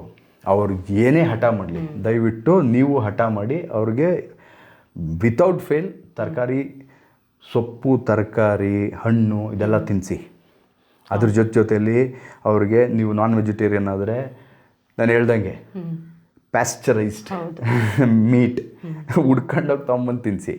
ಆಮೇಲೆ ಆರ್ಗ್ಯಾನಿಕ್ ಎಗ್ಸೆ, ಪ್ಯಾಸ್ಚರೈಸ್ಡು ಎಗ್ಸೇ ನೀವು ಕೊಡಬೇಕು. ಯಾವುದೇ ಕಾರಣಕ್ಕೂ ಅಲ್ಲಿ ಇಲ್ಲಿ ಫಾರ್ಮ್ ಗಿಮ್ಮಲೆಲ್ಲ ಇದು ಮಾಡಿರೋದನ್ನೆಲ್ಲ ದಯವಿಟ್ಟು ತಿನ್ನಿಸ್ಬೇಡಿ. ಓಕೆ, ನಾಟಿ ಮೊಟ್ಟೆನೇ ಹುಡ್ಕೊಂಡೋಗಿ ನೀವು ತೊಗೊಂಬಂದು ತಿನ್ನಿಸಿ. ನಾಟಿ ಮೊಟ್ಟೆ ಅಂತ ಹೇಳ್ತಾರೆ, ಕಾಫಿ ಕಲರ್ ಹೊಡೆದಿರ್ತಾರೆ, ಕಾಫಿಯಲ್ಲಿ ಡಿಪ್ ಮಾಡಿರ್ತಾರೆ. ದಯವಿಟ್ಟು ಇದನ್ನೆಲ್ಲ ಸ್ವಲ್ಪ ನೀವು ಹೋಗಿ ರಿಸರ್ಚ್ ಮಾಡಿಬಿಟ್ಟು ಎಲ್ಲಿ ಪ್ಯಾಸ್ಚರೈಸ್ಡ್ ಕೋಳಿ ಮೇಯ್ತಾ ಇರುತ್ತೋ ಅಂಥ ಕಡೆ ಮಾರ್ತಾರಲ್ಲ ಮೊಟ್ಟೆ, ದಯವಿಟ್ಟು ಅಲ್ಲಿ ಹೋಗ್ಬಿಟ್ಟು ನೀವು ಅವ್ರ ಹತ್ರ ಕೇಳಿ. ಒಂದು 2 ರೂಪಾಯಿ 3 ರೂಪಾಯಿ 10 ರೂಪಾಯಿ ಜಾಸ್ತಿ ಆದರೂ ಪರವಾಗಿಲ್ಲ, ಆರೋಗ್ಯಕ್ಕಿಂತ ಯಾವುದೂ ಹೆಚ್ಚಲ್ಲ. ನೀವು ಹಾಸ್ಪಿಟ್ಲಲ್ಲಿ ಲಕ್ಷಾಂತರ ರೂಪಾಯಿ ಖರ್ಚು ಮಾಡೋ ಅಂಥ ಒಂದು ಅನಿವಾರ್ಯತೆ ಬಂದಾಗ ನೀವು ಖರ್ಚು ಮಾಡೋಕ್ಕೆ ರೆಡಿ ಇರ್ತೀರಾ. ಇವತ್ತಿಗೆ 10 ರೂಪಾಯಿ ಜಾಸ್ತಿ ಕೊಡ್ರಪ್ಪ ಅಂತಂದ್ರೆ ನೀವು ಕೊಡಲ್ಲ. ನೀವು ಅದೇ ತಪ್ಪು ಮಾಡ್ತಾ ಇರೋದು. ನಾನು ಈಗಲೇ ಹೇಳ್ತಾ ಇದ್ದೀನಿ, ಆ ಒಂದು ಲೆವೆಲ್ಗೆ ಹೋಗ್ಬೇಡಿ. ಜೀವ ಕೇಳ್ಕೊಳಕ್ಕೆ ಹೋಗೋ ಲೆವೆಲ್ಗೆ ಬಂದಾಗ ನೀವು ಖರ್ಚು ಮಾಡ್ತೀನಿ ಅಂತಂದರೆ ಜೀವ ಬರಲ್ಲ ವಾಪಸ್ಸು. ಕೋವಿಡ್ ಟೈಮಲ್ಲಿ ಇದು ಜಾಸ್ತಿ ಆಗಿದೆ ಅಲ್ವಾ? ನಾನು ಕಾಸು ಕೊಡ್ತೀನಿ ಸರ್, ₹1 ಕೋಟಿ ಕೊಡ್ತೀನಿ ಅಂದರೆ ಯಾರು ಬದುಕ್ಸೋಕ್ಕಾಗಲಿಲ್ಲ. ಯಾಕೆ ಮಾಡ್ಕೋತೀರ ಆ ಥರ? ಇವಾಗಲೇ ನಿಮ್ಮ ಆರೋಗ್ಯ ಬಗ್ಗೆ ನೀವು ಸ್ವಲ್ಪ ಗಮನ ಇಟ್ಟು ಮಕ್ಕಳುಗಳಿಗೆ ದಯವಿಟ್ಟು ಹೆಲ್ದಿಯೆಸ್ಟ್ ಫುಡ್ ಕೊಡಿ. ಯಾವುದೇ ಥರದ ಬೇಕ್ರಿ ಐಟಮ್ ಅವ್ರ ಬಾಯಿಗೆ ಹಾಕ್ಬೇಡಿ. ಹೇಳ್ತಾ ಇದ್ದೀನಿ, ದಯವಿಟ್ಟು ಅದನ್ನು ನೀವು ತಲೆ ಒಳಗಡೆ ಇಟ್ಕೊಳ್ಳಿ. ಎಲ್ಲ ಥರದ್ದು ಕಾಳುಗಳು ತಿನ್ನಿಸಿ. ಇವಾಗ ತಾನೇ ಮಾತಾಡಿದ್ವಿ, ಎಲ್ಲ ದೇವರು ಒಂದೊಂದು ಪದಾರ್ಥದಲ್ಲಿ ಒಂದೊಂದು ಒಳ್ಳೆಯದು ನಿಟ್ಟಿದ್ದಾನೆ. ಸೊ ಎಲ್ಲದನ್ನು ತಿನ್ನಿಸಿದಾಗ ಎಲ್ಲ ಥರದ್ದು ಒಳ್ಳೆಯದು ದೇಹಕ್ಕೆ ಹೋಗುತ್ತೆ. ದಯವಿಟ್ಟು ಎಲ್ಲ ಥರದ್ದು ಕಾಳುಗಳು ತಿನ್ನಿಸಿ, ಎಲ್ಲ ಥರದ್ದು ಹಣ್ಣು ತಿನ್ನಿಸಿ, ಎಲ್ಲ ಥರದ ಸೊಪ್ಪು ತಿನ್ನಿಸಿ, ಎಲ್ಲ ಥರದ ತರಕಾರಿ ತಿನ್ನಿಸಿ. ಯಾವುದೂ ನೀವು ಮಿಸ್ ಮಾಡಬೇಡಿ. ಆದರೆ ಒಂದು ಮಾತ್ರ ನೀವು ಡೆಫಿನೆಟ್ಲಿ ಮಾಡಬೇಕಾಗಿರೋದೇನು ಅಂದರೆ ಔಟ್ಸೈಡ್ ಫುಡ್ಡು ಕಂಪ್ಲೀಟು ಬ್ಯಾನ್ ಮಾಡಿ. ಸ್ಟ್ರೀಟ್ ಫುಡ್ ಕಂಪ್ಲೀಟ್ ಬ್ಯಾನ್ ಮಾಡಿ. ಯಾವುದೇ ಥರದ ಬೇಕ್ರಿ ಫುಡ್ ಕೊಡಬೇಡಿ, ಪ್ಯಾಕೆಟ್ ಫುಡ್ ಕೊಡಬೇಡಿ, ಪ್ರೊಸೆಸ್ ಫುಡ್ ಕೊಡಬೇಡಿ, ಐಸ್ ಕ್ರೀಮ್ಸ್ ಕೊಡಬೇಡಿ. ನಿಮ್ಗೆ ಏನೇ ಬೇಕು ಅಂದರು ಮನೇಲಿ ಮಾಡ್ಕೊಳ್ಳಿ. ಈಗೆಲ್ಲ ನಿಮಗೆ ಯೂಟ್ಯೂಬು ಆಳು ಮುಡಿ ಎಲ್ಲ ಸಿಗುತ್ತೆ. ಹೆಂಗೆ ಮಾಡ್ಕೊಳ್ಳೋದು ನ್ಯಾಚುರಲಾಗಿ ಮನೇಲೇ ಮಾಡ್ಕೋಬೋದು. ಮನೇಲಿ ಮಾಡ್ಕೊಳ್ಳಿ. ನಿಮ್ಗೆ ಶುಗರ್ನ ಕಂಪ್ಲೀಟಾಗಿ ಸ್ಟಾಪ್ ಮಾಡಿ. ಮನೇಲಿ ಬಿಳಿ ಪದಾರ್ಥ, ಉಪ್ಪಿರ್ಬೋದು, ಶುಗರ್ ಇರ್ಬೋದು, ದಯವಿಟ್ಟು ಫುಲ್ ಕಂಪ್ಲೀಟ್ ಸ್ಟಾಪ್ ಮಾಡಿ. ಅದರದ್ದು ಆಲ್ಟರ್ನೇಟಿವ್ ಹುಡ್ಕೊಳ್ಳಿ. ಸ್ಟೀವಿಯಾ ಶುಗರ್ ಥರನೇ ಟೇಸ್ಟ್ ಮಾಡುತ್ತೆ. ಓಕೆ, ಅದು ಸ್ಟೀವಿಯಾದು ಎಲೆ ಬರುತ್ತೆ. ಅದನ್ನು ಕಾಯಿಸಿದ್ರೆ, ಕುದಿಸಿದ್ರೆ ಅದೇನಾಗುತ್ತೆ, ಅಂಟು ಥರ ಆಗುತ್ತೆ, ಜೇನುತುಪ್ಪ ಥರ ಅದು ಅಂಟಾಗುತ್ತೆ. ಅದು ಸೇಮ್ ಟೇಸ್ಟ್ ಇರುತ್ತೆ, ಸಕ್ಕರೆ ಥರನೇ. ಯೂಸ್ ಮಾಡಿ, ಯಾರು ಮಾಡೋದಿದ್ದು? ನಿಮ್ಗೇನು ಸಿಹಿ ಬೇಕಷ್ಟೇ ತಾನೇ. ನಮ್ಮ ಬ್ರೈನಿಗೆ ಗೊತ್ತಿಲ್ಲ ಯಾವುದು ನನಗೆ ಸಕ್ಕರೆನೇ ಬೇಕು ಅಂತ ಅದು ಕೇಳೋದು. ಅದು ಕೇಳೋದು ಇಷ್ಟೇ, ಸಿಹಿ ಕೇಳುತ್ತಾ? ಸಿಹಿನೇ ಬೇಕಾ ನಿಮಗೆ? ಇದನ್ನು ಯೂಸ್ ಮಾಡಿ, ನ್ಯಾಚುರಲ್ ಆಯ್ತಲ್ಲ. ಹಂಗೆ ಸ್ವಲ್ಪ ಬ್ರೈನ್ಸ್ ಯೂಸ್ ಮಾಡಿ, ಕಾಮನ್ ಸೆನ್ಸ್ ಯೂಸ್ ಮಾಡಿ. ದಯವಿಟ್ಟು ಯಾರೋ ಮಾಡ್ತಾರೆ ಅಂತ ನೀವು ಮಾಡಿಬಿಟ್ಟು ಆರೋಗ್ಯನ ಕೆಡಿಸ್ಕೊಂಡು ನಿಮ್ಮ ಮಕ್ಕಳದು ಆರೋಗ್ಯ ಕೆಡಿಸ್ಬೇಡಿ. ಬ್ಯಾಲೆನ್ಸ್ಡ್ ಫುಡ್ನ ದಯವಿಟ್ಟು ನಿಮ್ಮ ಮಕ್ಕಳಿಗೆ ಕೊಡಿ. ಅವ್ರ ಆರೋಗ್ಯ ಚೆನ್ನಾಗಿತ್ತು ಅಂದರೆ ನೀವು ವಯಸ್ಸಾದ ಮೇಲೆ ನಿಮಗೆ ಕಾಯಿಲೆ ಬರುತ್ತೆ, ಗ್ಯಾರಂಟಿ ಬರುತ್ತೆ. ಯಾಕಂದರೆ ನೀವೇ ಅನಾರೋಗ್ಯಕ್ಕೆ ಒಂದು ದಾರಿ ಮಾಡ್ಕೊಂಡಿರ್ತೀರ ಈ ಥರದ್ದೆಲ್ಲ ಫುಡ್ ತಿಂದು 100%. ನೀವು ಅವ್ರ ಆರೋಗ್ಯನ ಇವತ್ತು ಸರಿ ಮಾಡಿದ್ರೆ, ನೀವು ಅನಾರೋಗ್ಯ ಇರಬೇಕಾದ್ರೆ ಅವರು ನಿಮ್ಮನ್ನು ಚೆನ್ನಾಗಿ ನೋಡ್ಕೊತಾರೆ. ನೀವೇನಾದರೂ ಇವತ್ತು ಅವ್ರ ಆರೋಗ್ಯನ ಕೆಡಿಸಿದ್ರೆ ಅವ್ರಿಗೂ ಆರೋಗ್ಯ ಕೆಟ್ಟೋಗಿರುತ್ತೆ. ನೀವು ಅವ್ರ ಮುಂಚೆನೇ ಟಿಕೆಟ್ ತೊಗೊಂಡಿರ್ತೀರ. ನಾನು ಇವತ್ತು ಹೇಳ್ತಾ ಇದ್ದೀನಿ. ನೀವು ಅನ್ಕೊಬೋದು ಇಷ್ಟು ದಿವಸ ಮಾಡಿದ ಎಪಿಸೋಡಲ್ಲಿ ಇವರು ಏನಪ್ಪ ಒಂಥರ ಪ್ರೊಫೆಷ್ನಲ್ಲಾಗಿ ಫುಲ್ಲು ಒಂಥರ ಡೀಸೆಂಟಾಗಿ ಮಾತಾಡೋರು, ಇವತ್ತು ಮಾತ್ರ ಫುಲ್ಲು ರೊಚ್ಚಿಗೆದ್ದು ಮಾತಾಡ್ತಾ ಇದ್ದಾರೆ ಅಂತ. ಯಾಕೆ ಅಂದರೆ when it comes to food, when it comes to health, ನನಗೆ ತುಂಬ ಬೇಜಾರಾಗುತ್ತೆ. ಜನ ಎಷ್ಟು ಕೇರ್ಲೆಸ್ ಆಗಿದ್ದಾರೆ. ಪ್ಲಸ್ ನನಗೆ ಇನ್ನೊಂದು ಏನೋ ಒಂದು ತುಂಬ ಬೇಜಾರು ಅಂತಂದರೆ ನೀವು ಹಾಸ್ಪಿಟ್ಲಿಗೆ ಖರ್ಚು ಮಾಡೋಕ್ಕೆ ರೆಡಿ ಇರ್ತೀರ ರೀ, ICUಗೆ ಕೇಳ್ದಷ್ಟು ಕಾಸು ಸುರಿಯೋಕ್ಕೆ ರೆಡಿ ಇರ್ತೀರ ರೀ. ನಿಮ್ಮ ದೇಹಕ್ಕೆ ಖರ್ಚು ಮಾಡಿರಿ ಅಂದರೆ ನಿಮ್ಗೆ ಏನು ಬರುತ್ತೋ ನನಗಂತೂ ಗೊತ್ತಿಲ್ಲ. ನಿಮ್ಮ ಆಹಾರದ ಮೇಲೆ 10 ರೂಪಾಯಿ ಜಾಸ್ತಿ ಖರ್ಚು ಮಾಡಿ ಅಂದರೆ ನಿಮ್ಗೆ ಏನು ಬರುತ್ತೋ ನಂಗೆ ಗೊತ್ತಿಲ್ಲ. ಅದನ್ನೆಲ್ಲ ತೊಗೊಂಡೋಗಿ ಅಲ್ಲಿ ಹಾಸ್ಪಿಟ್ಲಿಗೆ ಖರ್ಚು ಮಾಡ್ತೀರಾ. ಅಲ್ಲಿ ಸತ್ತೋದ್ರೂ ಅದು ಎಣೆ ಎತ್ಕೊಂಡು ಹೋಗೋಕ್ಕೆ ನಿಮ್ಗೆ ಬಿಡಲ್ಲ ರೀ, ಅದಕ್ಕೂ ಕಾಸು ಕೇಳ್ತಾರೆ. ಕಾಸು ಕಟ್ಟೋರ್ಗೂ ತಗೊಂಡೋಗಿ ಬಿಡಲ್ಲ ಅಂತ ಹೇಳ್ತಾರೆ. ಅದಕ್ಕಿಂತ ಹೆಚ್ಚಾಗಿ ನಿಮ್ಮ ಬಗ್ಗೆ ನೀವು ಯೋಚನೆ ಮಾಡ್ಕೊಂಡು ಒಂದು 4 ರೂಪಾಯಿ ಚೆನ್ನಾಗಿರೋ ಕಡೆ ಕೊಟ್ಬಿಟ್ಟು ಹೋಗಿ ಹುಡ್ಕೊಂಡೋಗಿ ತಗೊಂಬಂದು ತಿನ್ನಿರಿ ಅಂತ ನೀವು ಕೇಳಲ್ಲ. ಇದೇ ಬೇಜಾರು ನನಗೆ. ಅದಕ್ಕೆ ನನಗೆ ಈ ಥರ ಒಂದು ಆವೇಶದಲ್ಲಿ ನಾನು ಮಾತಾಡ್ತಾ ಇದ್ದೀನಿ. ಯಾಕೆಂದರೆ ನಿಮಗೆ ನಿಮ್ಮ ಆರೋಗ್ಯದ ಬಗ್ಗೆ ಕಾಳಜಿ ಇಲ್ಲ ಅಂತ. ಯಾಕೆಂದರೆ ನಾನು ಈ ಪ್ರೊಫೆಷನ್ನ ತುಂಬಾ ಹೆಂಗೆ ಅಂತಂದರೆ ಒಂದು ಪ್ರೀತಿಯಿಂದ ನಾನು ಈ ಪ್ರೊಫೆಷನ್ಗೆ ಬಂದಿರೋದು. ನಾನು ಏನೋ ಮಾಡಬೇಕಾಯ್ತು ಬಿಡಿ, ಅದನ್ನು ಬಿಟ್ಟು ನಾನು ಈ ಪ್ರೊಫೆಷನ್ಗೆ ಪ್ರೀತಿಯಿಂದ ಬಂದಿರೋದು. ಆ ಪ್ರೀತಿಯಿಂದ ನಾನು ಇಷ್ಟೆಲ್ಲ ನಾನು ಎಕ್ಸ್ಪ್ಲೈನ್ ಮಾಡಿ ಹೇಳ್ತಾ ಇದ್ದೀನಿ. ಅಂದರೆ ನೀವು ಯೋಚನೆ ಮಾಡಿ ನನಗೆ ಎಷ್ಟು ಕಾಳಜಿ ಇದೆ ಅಂತ ಅಂದ್ಬಿಟ್ಟು ಈ ಪ್ರೊಫೆಷನ್ ಮೇಲೆ. ಪ್ಲಸ್ಸು ಒಂದು ಕ್ಲೈಂಟ್ ಆಗ್ಬೋದು, ಒಂದು ಜನತೆಗೆ ಅವೇರ್ನೆಸ್ ಕ್ರಿಯೇಟ್ ಮಾಡೋದ್ರಲ್ಲಾಗ್ಬೋದು. ಅದಕ್ಕೋಸ್ಕರ ನಾನು ಇಷ್ಟೆಲ್ಲ ನಾನು ಹೇಳ್ತಾ ಇದ್ದೀನಿ. ದಯವಿಟ್ಟು ಆರೋಗ್ಯದ ಬಗ್ಗೆ ನೀವು ಗಮನ ಕೊಡಿ. ನೆಕ್ಸ್ಟು 10-15 ಇಯರ್ಸಲ್ಲಿ world is going to see lot of new diseases. ಈಗಾಗಲೇ ಇದೆಲ್ಲ ರಿಸರ್ಚಲ್ಲಿ ಅವರು ನೋಡಿದ್ದಾರೆ ಏನೆಲ್ಲ ಆಗುತ್ತೆ ಅಂತ ಅಂದ್ಬಿಟ್ಟು. ನೆಕ್ಸ್ಟ್ 10-15 ಇಯರ್ಸಲ್ಲಿ it is going to be disaster. So please be prepared, have good health and strong immune. ಇಲ್ಲ ಅಂದರೆ there will be a major disaster world wide. ನಾನು ಬರೀ ನಮ್ಮ ಇಂಡಿಯಾ ಮಾತಾಡ್ತಾ ಇಲ್ಲ, ಇಡೀ ಪ್ರಪಂಚದ್ದು ನಾನು ಹೇಳ್ತಾ ಇರೋದು. ದಯವಿಟ್ಟು ಇವಾಗಿಂದನೇ ನಿಮ್ಮ ಮನೆಗಳದ್ದು ಬಾಗಿಲು ಹೇಗೆ ನೀವು ಸೆಕ್ಯೂರ್ ಮಾಡ್ಕೊಳ್ತೀರಲ್ಲ, ಅದೇ ಥರನೇ ನಿಮ್ಮ ದೇಹದ ಬಾಗಿಲು ಅಂದರೆ ಇಮ್ಯೂನ್ ಸಿಸ್ಟಮ್ನ ನೀವು ಸೆಕ್ಯೂರ್ ಮಾಡ್ಕೊಳ್ಳಿ. ಅದೆಲ್ಲ ಆಗೋದು ನೀವು ಒಳ್ಳೆಯ ಆಹಾರದಿಂದ, ನಿಮ್ಮ ಫಿಸಿಕಲ್ ಆ್ಯಕ್ಟಿವಿಟಿಯಿಂದ. ಪ್ಲೀಸ್ 1-2 ಸಲ ಯೋಚನೆ ಮಾಡಿ ಇದ್ರ ಬಗ್ಗೆ. ನಿಜ.